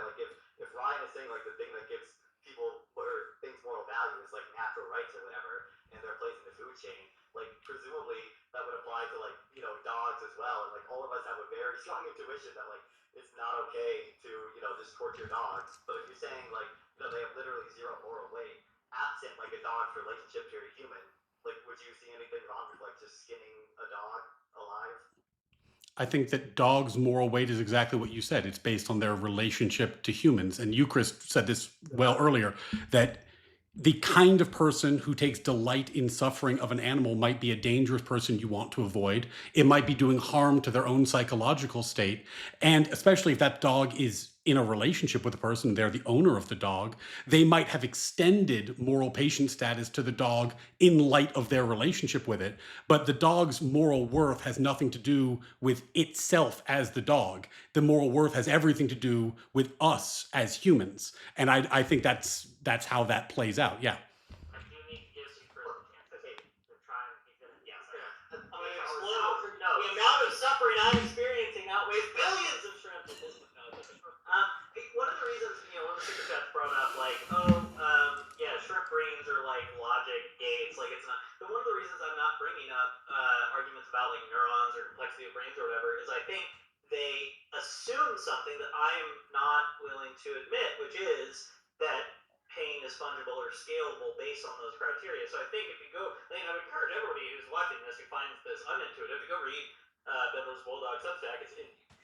It's a fun experience to find your intuition expressed on these things, and I think there are good responses to most of the arguments that people are presenting in terms of like complexity of brains, et cetera, et cetera. And so that's like I think again that's an intuition thing I'm missing. I guess one question I wanted to hear both Nanfan and Matthew respond to, because the most recent book I read on like animal welfare, I guess came out a few years ago, was Martha Nussbaum's book on the subject. And she seems to have some sort of intuition that we ought to be able to sort of actively, not only like not factory farming or factory farming at least in less painful ways, but that we ought to be intervening in the natural world to prevent certain kinds of suffering. And so I'm curious if either of you have an intuition that like is there anything that matters about the fact that some of this suffering is caused by human intervention rather than caused or just not prevented by human intervention, right? So if I could, for example, donate to the Gazelle Welfare Project and fund a bunch of salt licks on the savannah so that that were laced with heroin, so that gazelles would anesthetize themselves and so that their suffering at the hands of lions was less, would that be a good project to donate to, for example, or is it the fact that there's human intervention here that matters? Because if it is the fact of human intervention that matters, we might be closer than I think, in the sense that like I think what's bad here is the people who are torturing animals. They're bad people, and we shouldn't do that. Yeah. So I'm just curious what your thoughts are on that. I can say stuff, but I feel like I've been talking too much, so not fun. If you want to go ahead. I guess like yeah, I think suffering is bad no matter what essentially. So to some extent, like there might be a difference between like commission and omission, and that like we're actively like choosing to harm shrimp versus just sort of like letting wild animal suffering happen. But like to the extent that we think that wild animals live negative lives and like human intervention could either make their lives more positive or like reduce their future population. Like I do think humans would have some obligation to do that. I just also don't think that I don't think it has too much to do with whether it's good to donate to shrimp welfare. But Guys, of course, this was brought up in the super chat a little later, but I find it interesting. I'm going to adjust it a little bit. If you had a percentage of babies, human babies, that were born every year, they weren't conscious, they were in comas, right? They couldn't feel pain, right? We knew 100% they would feel no pain, they would never wake up, they would be vegetables the rest of their lives. And we could transition from eating shrimp to eating them. Would you do that? I would. That seems better because they don't have any experiences. I grant that this is unintuitive, and it's certainly not something that you have to think that shrimp welfare is important. Because you might, like, lots of people have the think that just sort of like your degrading body is intrinsically morally wrong. I don't think that, or arguments against it, but it's a somewhat separate topic. So that's my honest view. But like, it's kind of like honest is good. We like honest here. This is an interesting question. Yeah, well, I just hold on. I just want to be like ultra clear. Okay, there's been like 3 or 4 times where like people bring up like like your view like entails this unintuitive thing, but like if I'm not like misunderstanding Ryan, if animal suffering because like humans have a relationship with them.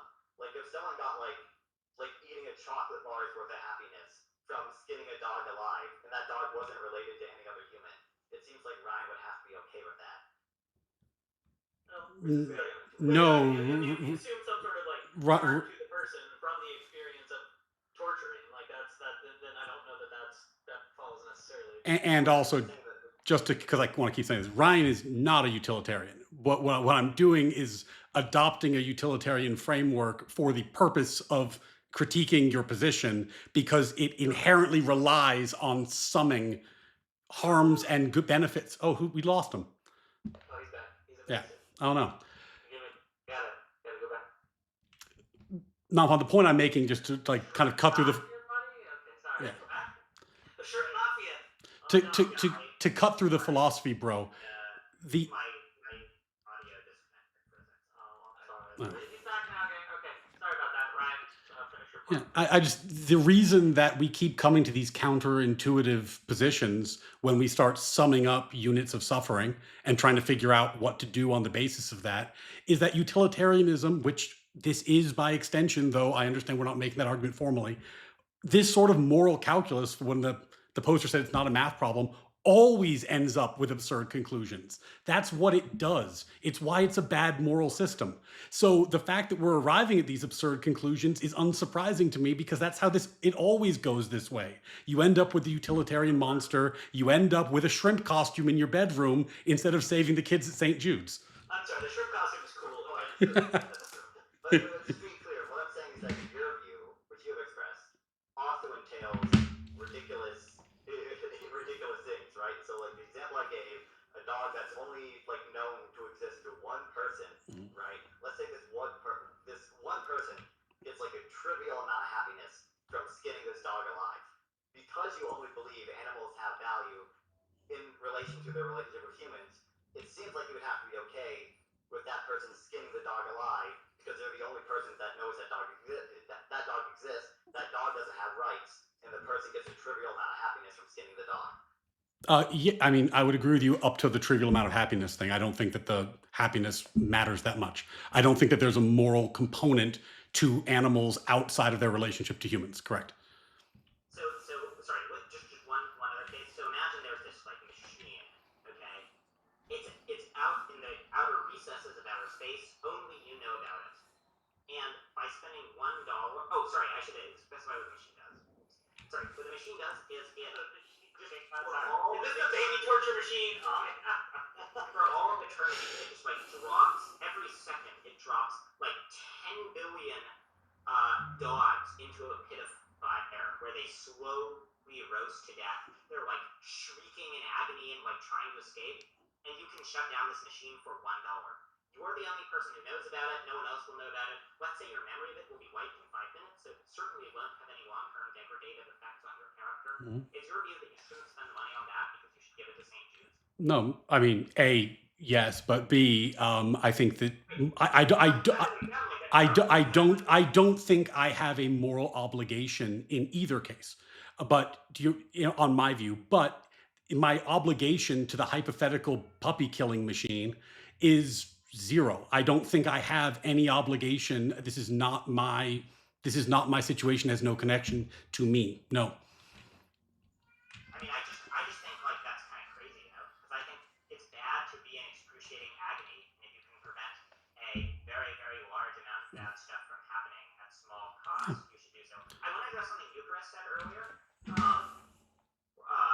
by the way, to Ryan, if your position entails that, then I don't think you get to get on your high horse and talk about how unintuitive our position is when you don't think anyone has even remotely strong moral reasons to stop the endless dog torture machine. Bro, whoa, hold on. You have taken the position that fetus suffering is too complicated to talk about, and that 400 shrimp being stabbed is more important than in moral significance than one person being stabbed. And your concern is that in a hypothetical space machine that kills puppies, that now I'm being counterintuitive. No, I'm not going to stop because he left. That's a fucking ridiculous point. Sorry, my mic keeps disconnecting for some reason. I didn't know why it's doing that, but sorry about that. I don't know what's going on either. Like this has been like a year's long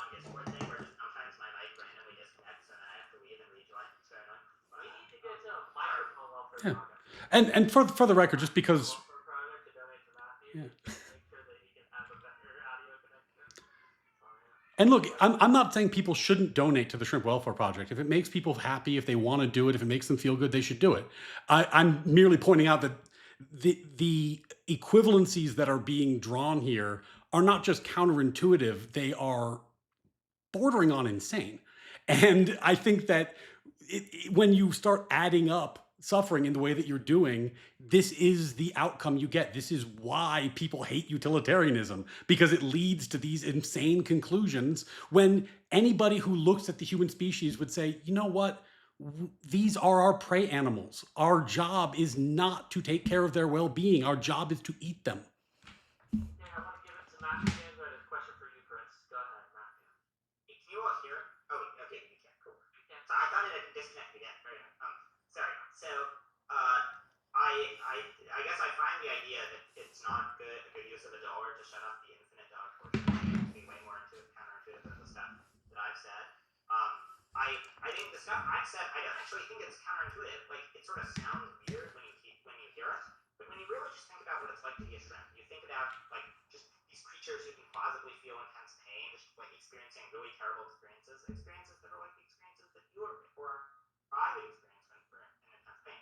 It doesn't seem at all counterintuitive that that's really significant. And I think the reason why we don't think that that's significant is just kind of like flagrant bias against shrimp because they're small and look weird. If they were cute, then I don't think we would feel that way. I want to address what Chris said earlier because he says we're not really sure exactly what it's like to be a shrimp. Like we don't know. I agree we have some amount of uncertainty. It's possible shrimp aren't even conscious, but I think if we there's at least a sizable probability that shrimp feel intense suffering. Um, they certainly like behave as if they feel intense suffering. Like if you boil a lobster in a pot, it'll try to get out of the pot. It seems like it's in intense agony. Similar things happen with shrimp. They like flip their tail and try to escape. And so if a creature feels like acts as if it's in really intense agony, then I think that a kind of reasonable estimate is that you at least should think it's pretty plausible that it's in intense agony. And even if you have some uncertainty about it, an action that has a 50% chance of preventing 15,000 beings from experiencing prolonged intense agony is a very valuable action. So uncertainty isn't enough to make it so that we don't act. We always have uncertainty about how much good our actions do, but nonetheless, it's worth acting even given some uncertainty. It's not just the uncertainty. I don't think. I think it's the I again, like I said at the beginning, I think I'm willing to say, based on the stats that you've shown and other things, and my experience with animals, like there are a whole host of animals that experience something that is at least analogous to what I would think of as intense pain, right? Like I've seen dogs yelping, I've seen animals limping, and like you've shown these charts of like shrimp demonstrate similar features, like limping, like not et cetera, et cetera. So I'm okay with that. It's that there's a kind equivalence here that I just don't follow, right? So like I can imagine that this thing is experiencing something analogous to or very similar to what I experience as pain. I cannot yet make that leap and say that their pain is the same thing as my pain in a way that we can stack them and scale them. That's the difference that I think it's horrible to intentionally cause pain for unnecessary reasons. The kind of people who enjoy this, bad people, etc.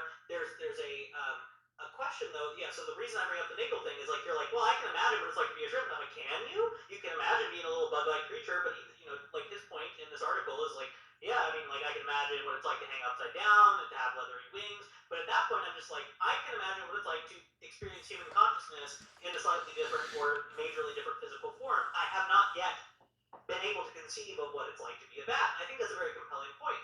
To the point where I can't buy this equivalence between units of shrimp suffering and mine. And so again, like the reason I'm not bringing up certain arguments I think you respond to very deftly are that like, yeah, no, I don't think it's a matter of neurons. I don't think it's a matter of like, it's not just a utilitarian thing. It's not just a hedons thing.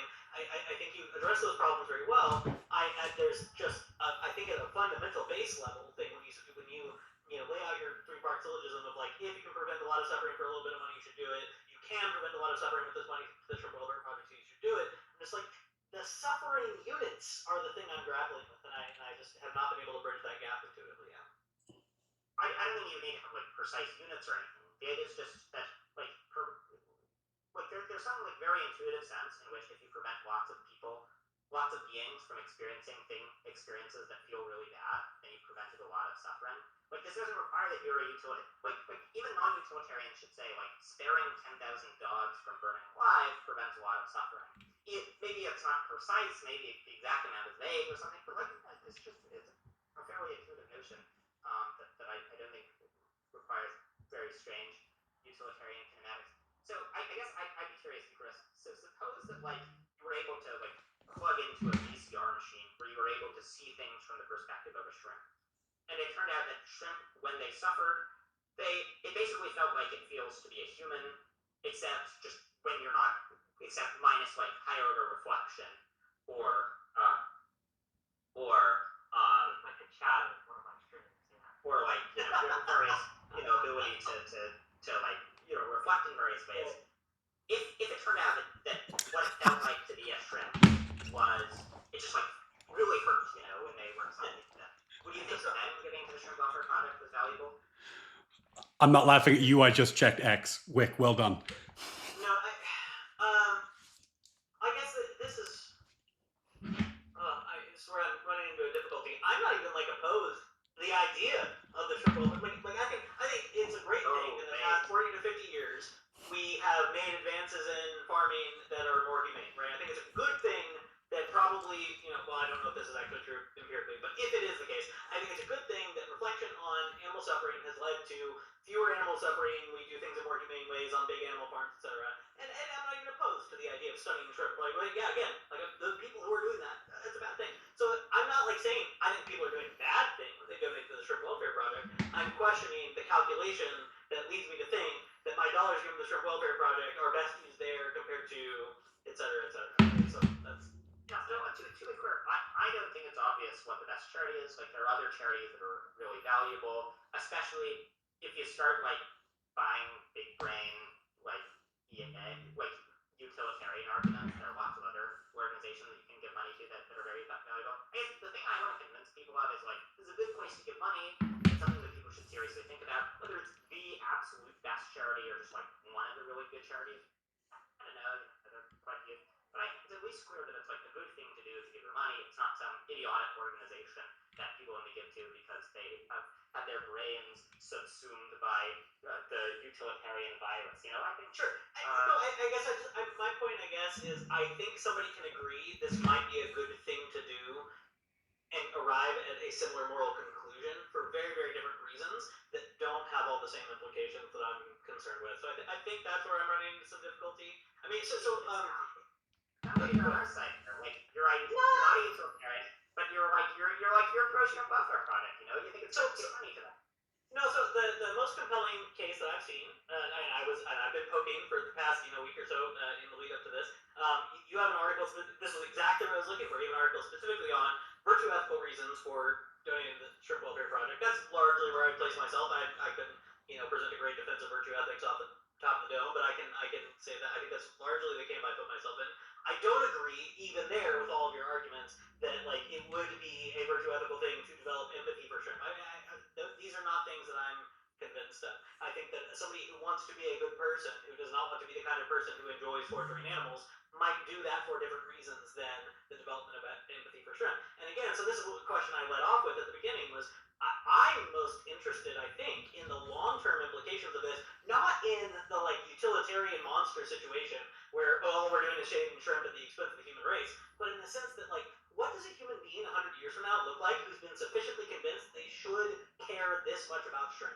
How much of their feeling and time is devoted to caring about the shrimp being thrown on the ice versus humanity versus any other ethical concern? That's one of the things I'm most curious about. Yeah.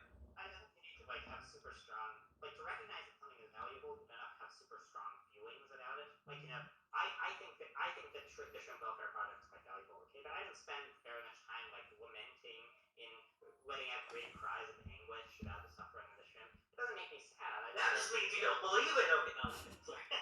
I mean, just when you're a rational creature, you're capable of recognizing that something's important and if it doesn't resonate with you emotionally very much, especially when you see that the reason it doesn't that it doesn't register with you emotionally is due to a whole host of extraneous biases, factors that don't affect its actual importance, but do affect your degree of empathy. strongly, which said, I mean, you made the good point, which is like on a virtue ethical framework, even if you don't currently feel the thing, you still ought to do the right thing, yes. But the ultimate goal is to both feel and do the right thing, at least if we're taking the sort of Aristotelian approach to virtue ethics. And so I think you're right. Like, if I'm buying your arguments, there like all of the feelings that I ought to have towards shrimp are not intuitive, but I really, if I'm going to be a good person, ought to develop them. And I'm just curious what a world looks like full of good people who've developed the proper feelings towards shrimp, you know? Well, and then Eucharist, what comes next? After we develop all the proper feelings towards shrimp, and now we're maximally empathetic towards shrimp, which prey species is the next one that we should become maximally empathetic to? Again, Is it the ants? Solve it with heroin. That's what I'm thinking. That's my point. I think wild animal suffering does matter. Like, I mean, so one kind of helpful thought experiment. Okay, imagine being, this was provided by Rawls. This may just like spin off of it, but imagine making decisions behind the veil of ignorance. Okay, where you don't know who in society will be. You're like designing rules for society as you would if you didn't know who you would be. So, for example, suppose you're deciding, should Ted Bundy like go around killing people?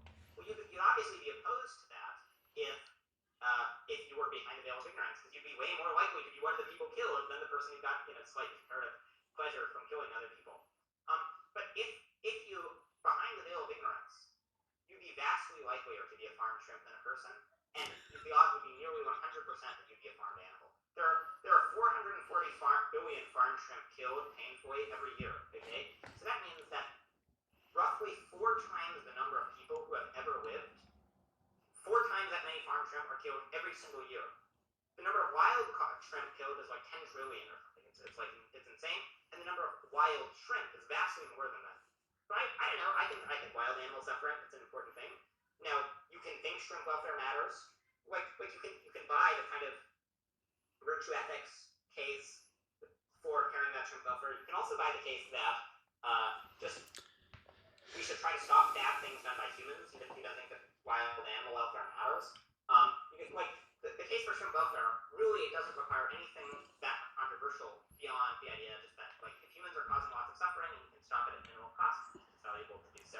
I should maybe just briefly sketch out that kind of virtue ethics case that I gave for caring about shrimp welfare. So I think there's something deeply virtuous about demonstrating compassion towards others, even ones that you don't actually empathize with. Like there's some you like imagine a person who just for whatever reason feels themselves imagine that there was a class of conscious beings that sort of looked weird, that we didn't actually feel empathy towards. I think there would be something deeply virtuous about kind of like setting aside your feeling of intuitive revulsion and actually like taking seriously their interests. I think there's something similarly virtuous about recognizing that even though shrimp, they can't repay us, even though they're sort of these small and weird looking creatures that we don't naturally feel empathy with. The fact that they're experiencing very intense agony in horrifyingly vast numbers is morally important, and it's something we should do something about. See, so would you believe that before this, I did write down actually the veil of ignorance point because I was reading your bug article about this, and this is one thing I wrote down, which is again, I think a separation of intuition, which is when I think of even if I hate Rawls for a variety of reasons, but even if I put on my Rawlsian hat, I don't think it's remotely likely that behind the veil of ignorance, I'm quoting you, you'd be millions of times more likely to be an insect than a person. I don't think that's true because I can only imagine what it would be like to come out of the veil of ignorance as a person. And so I don't buy this cross speciesist intuition that you have. So maybe this again is a fundamental distinction.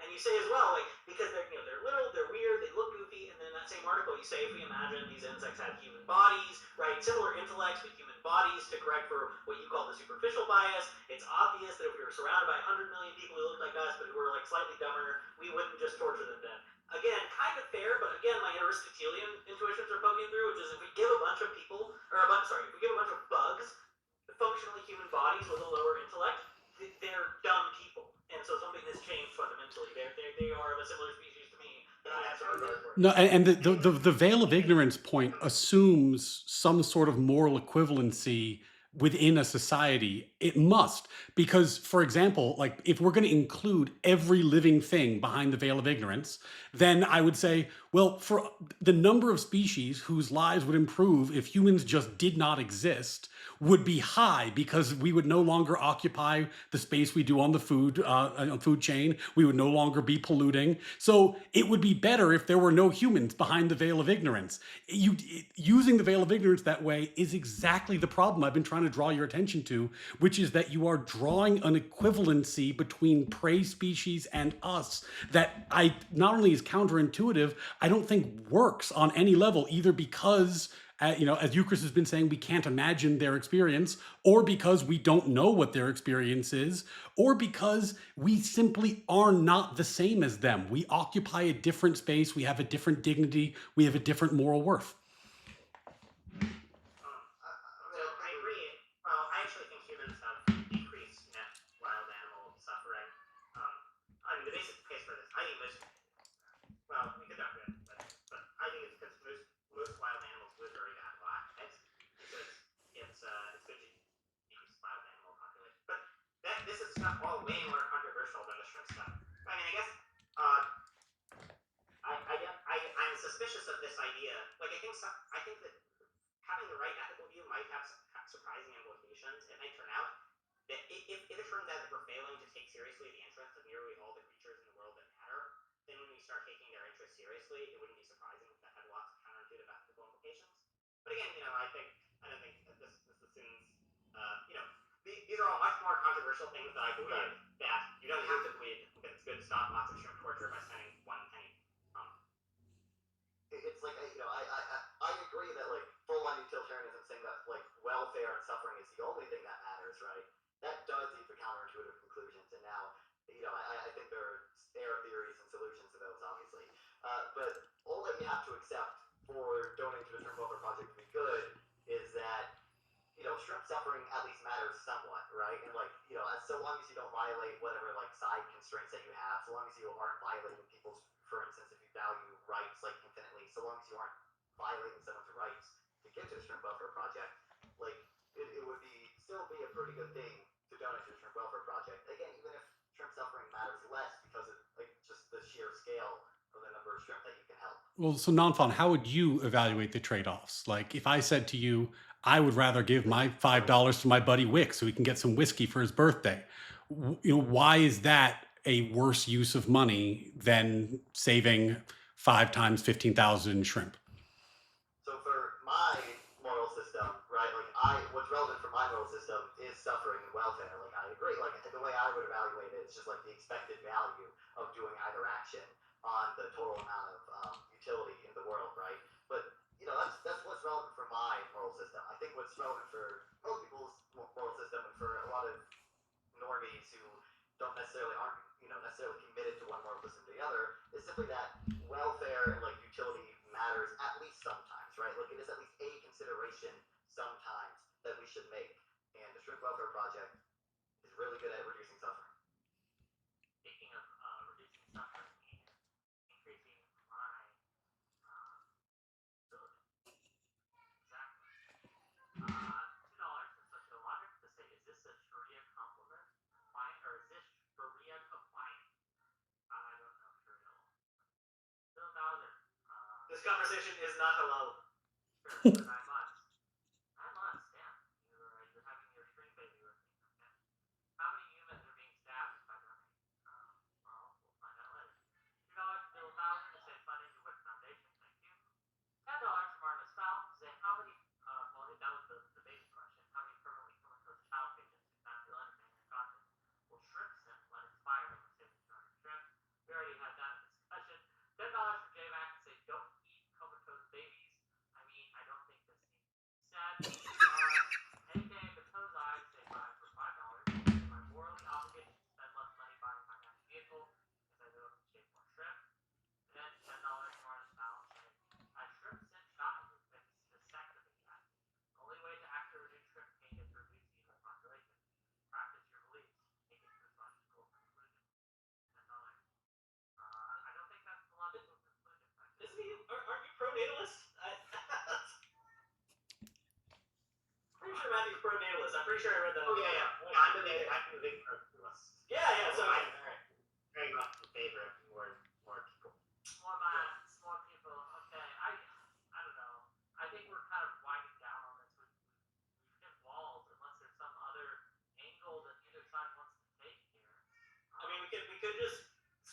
constructing successively more and more ridiculous trolley problems. See who folds first, okay? And I think that I do want to say one thing briefly about the question about whether you're morally obligated to spend less on a truck. I think there claims of the form A is valuable, A is a good thing to do, don't by themselves entail any claim about what you have a moral obligation to do. So the idea that it's good to give money to shrimp welfare, that does not by itself require any views about what things are obligatory. You can think that donating is merely supererogatory, that it's merely a good thing but not obligatory. You don't have to think just like if someone's like St. Jude's is a good charity, you wouldn't be like, so then am I obligated to spend less on my truck? No, I mean it's like with St. Jude's being a good charity, that does not directly imply any claims about obligations. Those will be downstream of more controversial philosophical judgments. Right, and I do want to add, I don't want to say this in my closing because I do want Ryan to be able to respond to it. But so the justification, so I agree utilitarianism does lead to counterintuitive conclusions, but the justification for the Shrimp Welfare Project is not utilitarianism, right? It's just that welfare matters, like sometimes, right? And that view does not really lead to counterintuitive conclusions. Ryan's justification for why Shrimp Welfare Project isn't good, though, does lead to counterintuitive conclusions. His justification is that shrimp essentially have zero or near zero value, and that does, or if any animal has, near zero value, that does lead to counterintuitive justifications. In that, we saw the baby thing earlier, and the dogs being skinned alive, right?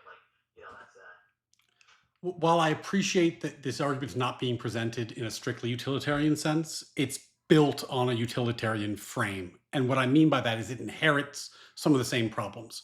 One of the core problems with utilitarianism is the question of measurement. Most of the work in utilitarianism is determined by what unit you use for how you're doing your calculation and how it's measured. And there's a great variety of views on that. So when you say preventing shrimp suffering is good, you are saying that there is a unit of suffering that applies to shrimp that has some way that we can compare it to human suffering, as we've talked about in this conversation.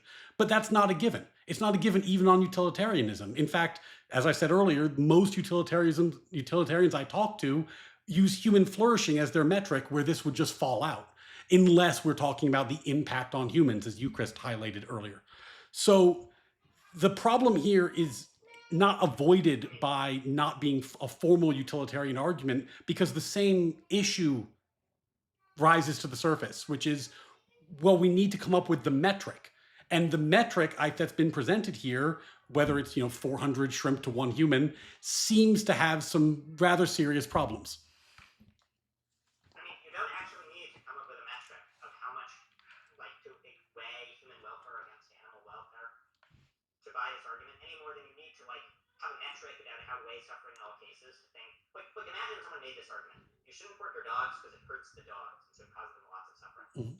That would not require any controversial utilitarian commitments. It would just require the idea that suffering is a bad thing. You shouldn't. It's bad to cause lots of bad things. But the problem is you're using the word good in almost a trivial sense. You're presupposing a world with no trade-offs. There's an infinite number of things that could in some sense be good, but when people make decisions, they're weighing the pros and cons of those decisions. So simply to say this is good in some non-committal sense without being able to weigh it against the value of the Coke that Wick could be drinking doesn't provide any information. It's good for Wick to drink Coke because it makes him feel happy. So what? Right. So it's not merely that it's good; it's that it's very good to prevent large amounts. Better than Yes. And I don't. If I may, please, if I may, because I know I'm moderating, but I have questions and I have thoughts, right? It's my goddamn birthday, and I'm gonna weigh in. Happy birthday, buddy. Thank you. Thank you. It's about trade-offs. You are asking and advocating that people spend their limited, finite resources, as low as it may be, on one thing, and by implication, instead of all the other options they have to spend their limited, finite resources. If I have unlimited resources, right? If I have unlimited time, unlimited money, unlimited everything,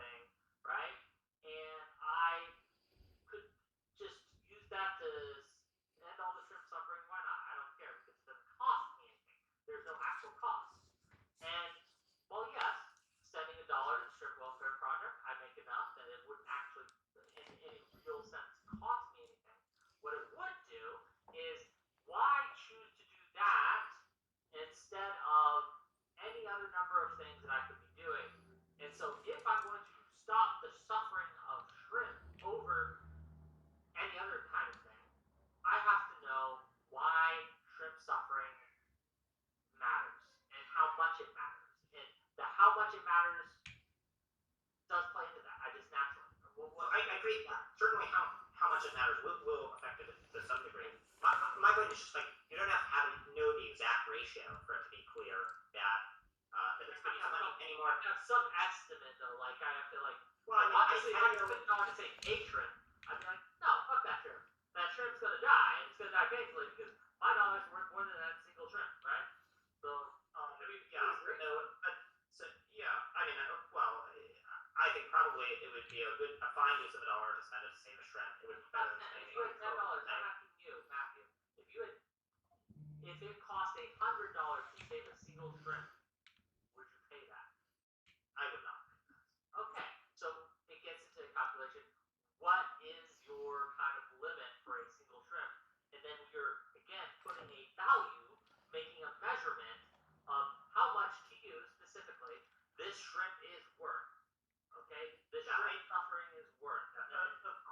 Of course, any argument for doing things to help shrimp will require some judgment about the amount that shrimp matter. But the idea that the argument is just that like they matter enough that it's worth spending 1 penny to prevent 100 painful deaths. I guess I don't quite understand what the objection is supposed to be. I don't know if it is. I don't know if a shrimp is worth anything to me. So you agree that it's bad when humans suffer? Yeah. Okay, so I guess what do you make of the basic argument that I gave for thinking that shrimp suffering is really important, which is that how bad it is for you to suffer, it doesn't depend on how smart you are, nor does it depend intrinsically on like whether how you're much I care about it does depend on whether or not it is of my group. And by my group, I'm saying humans. Whether it is like me, and that is a Homo sapien. If it's not a Homo sapien, like a dog, I love dogs, and I would destroy anyone who tried to hurt my dog. Okay, right? But that's because it's my dog, right? It's my group. It's my family. Okay? Some dog on the street that I don't know has much less worth to me. Okay, so what if we discovered it just turns out that like people in labs, I don't know why that's the example I gave, but we just discovered they're like an alien psyop, okay? They're not biologically Homo sapiens. They're not human? Yeah. They're like they have all the same cognitive capacities as humans. They have all the same ability to feel pleasure and pain, all the same they sort of behave similarly to humans, but they're just not biologically Homo sapiens. They're like aliens that have been placed here by some other aliens. They look similar to us. I'd say, I mean, if we discovered that shocking and groundbreaking news, I'd say people from Laos still matter because what determines whether you should. In your example, there are no people from Laos.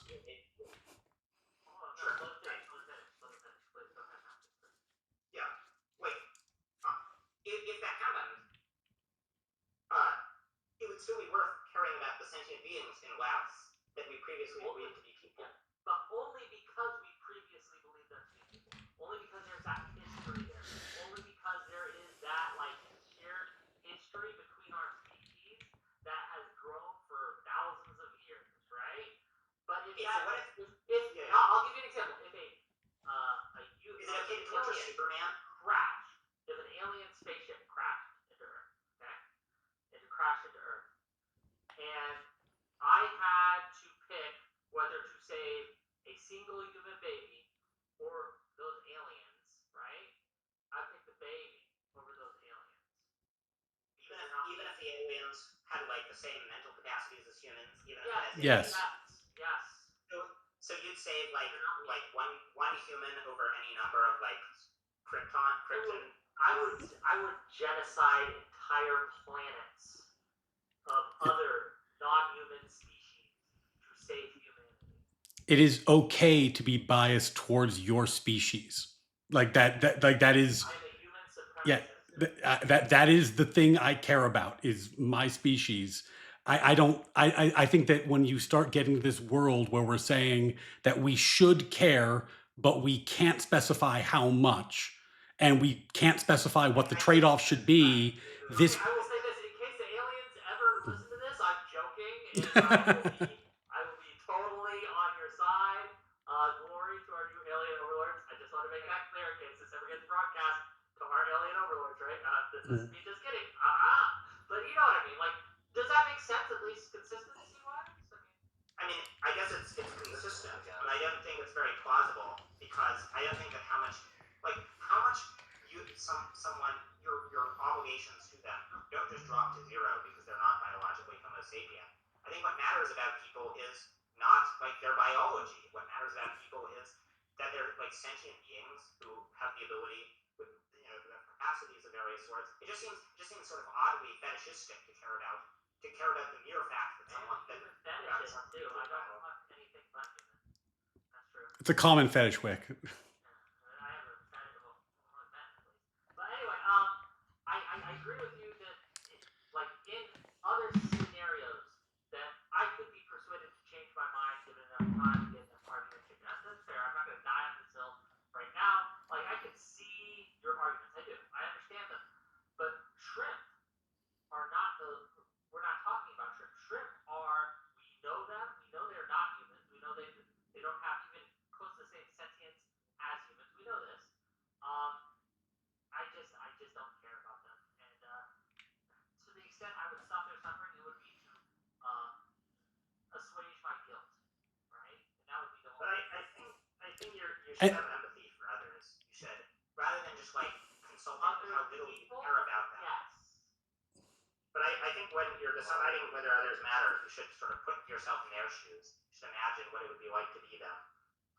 Especially because I don't think that the plausible accounts of the bad, like I don't think that the plausible accounts of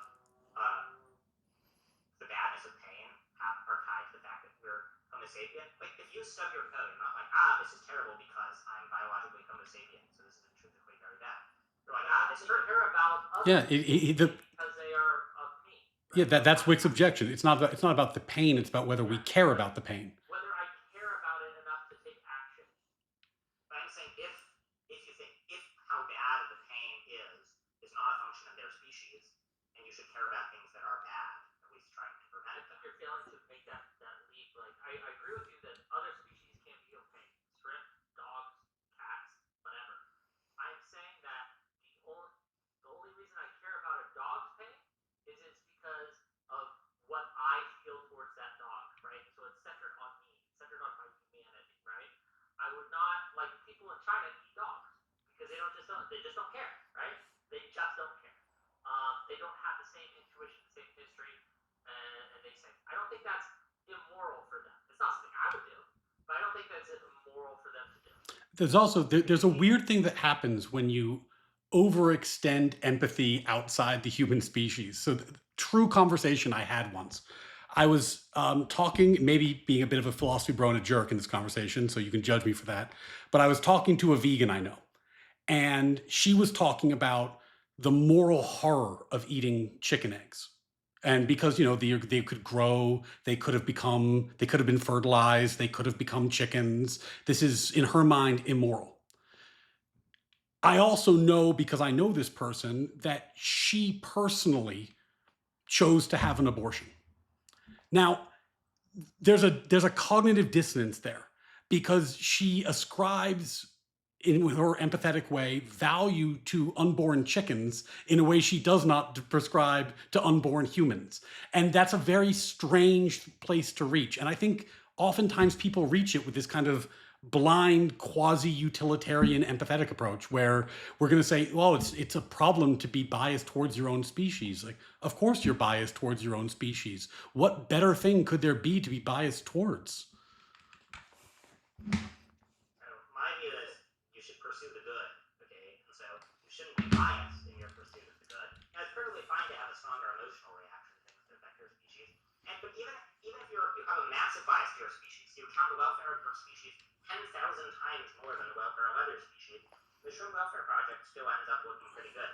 Now, regarding eggs, why vegans don't eat eggs isn't because they think eggs, which are non-sentient, have moral value. It's because they think that the chickens that are forced to live in these dark, filthy, feces-ridden, desolate cages without enough space to turn around, that they have moral value. They think that the baby male chicks, 8 billion of whom are deposited into macerators, ground up alive, that they have moral value. That's the problem with the egg industry. It's not that the eggs themselves have moral value. Yeah. So, and this is, I think, the thing that we keep circling, which is at a certain point in a conversation like this, you end up having to ask yourself, like, how much do I care about the lives and experiences of X species versus anything else, especially humans?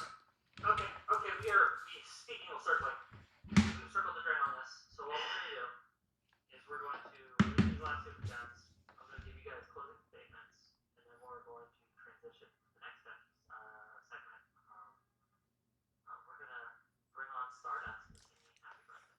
You guys can say that that's fine. I'm not the boss. I'm not gonna hold you hostage. Right?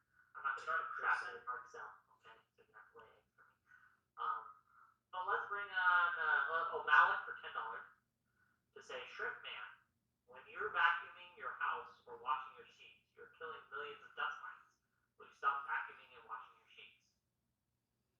I don't think dust mites are conscious. Okay. $5 from B for Bubs. Happy birthday, Wick. Hope you had a blast discussing shrimp hooligan. Yeah, no, I've enjoyed this discussion. $10 from Artemis Mouth.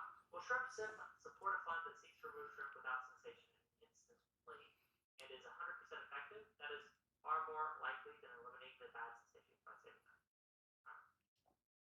I don't understand the question. I'm not sure either. And I don't know which of us is the shrimp sim, but yeah, I don't know. I'm guessing you know. My intuition. $5 from Artemis Fowl to say this guy is literally the moral consideration heat map meme.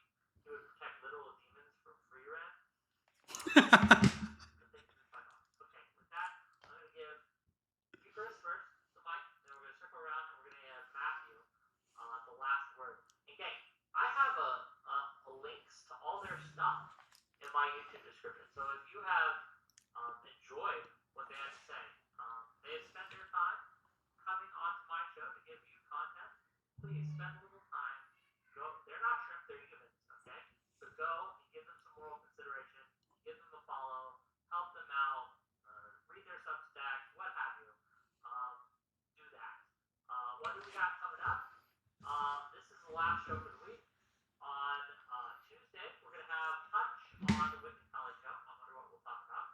On Thursday, we're going to have Destiny versus Econoboy. One-on-one. Socialism versus capitalism. It won't be as memey as the other debate, but it should be dense and interesting. So tune in. Okay, with that, you, Chris, here's the mic. Yeah, I don't do stuff on the internet usually. I am not as prolific as Matthew here, but I do occasionally write on Substack. Everything was beautiful.substack.com. You can go read that. I think almost all my articles are free because I don't write a lot, so I don't want to charge people. But no, I enjoy this a lot. I've been reading a lot of shrimp welfare stuff, and I think that there are some interesting arguments, some good responses to most of the arguments most people put forward. My fundamental mental block is, I think, what Peter Singer would call speciesist, and I am unabashedly, unironically a speciesist. I care about human beings, and I think that I do believe that we should care about the suffering of animals, but only insofar as it's an obligation we have towards them by virtue of our cultivation of them. It's not something that I think brings on me additional obligations by virtue of some moral status or anything like that. Again, I'm not attributing that to anybody here, but anyway, I just think it's been a fun conversation. I am not opposed to people donating to the Shrimp Welfare Project. I don't think they've done something bad, but I'm not convinced they've done something sort of calculably, morally better than the people who spend their time and money elsewhere. So yeah, thanks for hanging out, guys. Oh, thanks for being here. Eucharist has a great Substack. Go read it. It's very fun. Okay, Brian Mullally, please. Hey, thanks for having me on. And again, happy birthday. Hope everyone can donate to Wick's Whiskey and Chocolate Fund. That's a noble pursuit. And donate to the Shrimp Welfare Fund if it makes you feel good. Like, there's no reason not to. There's lots of charities out there. If this is the one that speaks to you, that's fine. I'm not attempting to prevent anyone from donating to it. My point here tonight is was well said by you, Chris, that it's good to favor your own species. It's good to favor those closer to you versus those who you don't have a relationship with. And I think the really important thing to think about is that we live in a world of trade offs, and everything has a trade off. Just get comfortable with the trade offs you're making. But to evaluate something without considering the trade offs is an impossibility and will lead you to make some very bad decisions. Follow me on X. I put up stuff on YouTube apparently now, so we'll see how that goes. Would love to see you there. And thank you all for the great conversation. No, thanks for checking him out, gang. I put a link to his Twitter account. Give me a link to your YouTube. I'll send it to you. Non-fun. Go ahead. Yeah, I just want to say, these supposed anti-shrimp welfare people, okay? Well, I've raised $35 for the Shrimp Welfare Project on my end from this stream, okay? So they have contributed to reducing suffering for like 50,000 something shrimp or whatever, all right? But yeah, I mean, really, I think the things, Matthew kind of boasted in the opening, still hold, like, it's just a good thing to reduce suffering at trivial cost, and it doesn't rely on a utilitarian framework. And I think, like, the way to see that is that, like, no offense, when you hear Ryan say that, like, he wouldn't care about a dog being skinned alive or whatever if it only had a relationship to one human who enjoyed skinning it alive, right? You don't need a utilitarian framework to think that he's crazy for saying that, right? Like, you just need a framework that considers the welfare of animals, at least sometimes, at least a little bit, right? And, I think, like we said, even if you think that suffering isn't, like, equal between a shrimp or human, um, because of how much the Shrimp Welfare Project, like, how effective it is, the Shrimp Welfare Project still is probably better than the average or median charity, even if you think shrimp suffering is, like, worth 1/1000th of that of human. But yeah, I'm non-fun, stream on Twitch and Kick at non-fun420, at YouTube at non-fun, where I also upload a bunch of debates. I recently had some debates with like that Jubilee guy who told Mehdi Hassan to get the fuck out and debated him about immigration. You guys can go watch that. Yeah. What? Guys, did you win? Oh, it was. I mean, a lot of it was kind of boring stuff about like whose study was better based on the national skill cell approach versus a spatial approach. I don't know who won, but I'll go check it out. Check him out, gang. Non-fun. Look, non-fun is my favorite. Okay. If I have to choose which one of you to save from a burning building, it would be non-fun. Okay. Because I don't know. I just have an affinity to the guy. I feel an affinity towards non-fun. So check him out, gang. Give him a follow. All that. Matthew, it was wonderful to meet you. Tell people who you are, where they can find you, and your closing thoughts on the discussion. Yeah, very nice meeting you. Thanks for the chat, everyone. So I write the blog Bentham's Bulldog. So I would encourage you to check that out if you want to read more. So I guess my basic takeaway, I think I've given sort of like three arguments for caring about shrimp welfare. One of them is just this kind of intuitive argument that if you could spend $1 to save 15,000 shrimp in front of you, that would be a good use of the dollar. This strikes me as just a very intuitive notion. Ryan's idea that like that this is that just animals don't matter in their own right, and so it wouldn't be worth spending $1 to save infinite dogs strikes me as very counterintuitive. I also think the second argument is just that pain and suffering are bad, and you should prevent large amounts of very bad stuff at the cost of $1. I think I find this quite compelling. And the last argument is just kind of a version of the argument from marginal cases that uh, if you say that shrimp don't matter, then the question is, what is it about shrimp that makes their welfare unimportant? If the idea is that they're not biologically Homo sapient, that would imply that we would get to torture Superman. That would imply that if we discovered that some class of humans, of people we previously thought to be biologically human, were really not human but had all the same capacities as humans, then their welfare would be unimportant. That notion strikes me as very unintuitive. So I guess so sort of taking all those things into account, yeah, I think there's a strong case for thinking that shrimp welfare matters. Like it feels bad to be slowly suffocated to death on a thing of ice or to be crushed to death. And if you can prevent large amounts of creatures, large numbers of creatures from experiencing very intense agony at a very small cost, I think is a really good use of the dollar. So I would encourage people to give some money to the Shrimp Welfare Project, prevent lots of terrible stuff from happening, totally minor cost. You can help like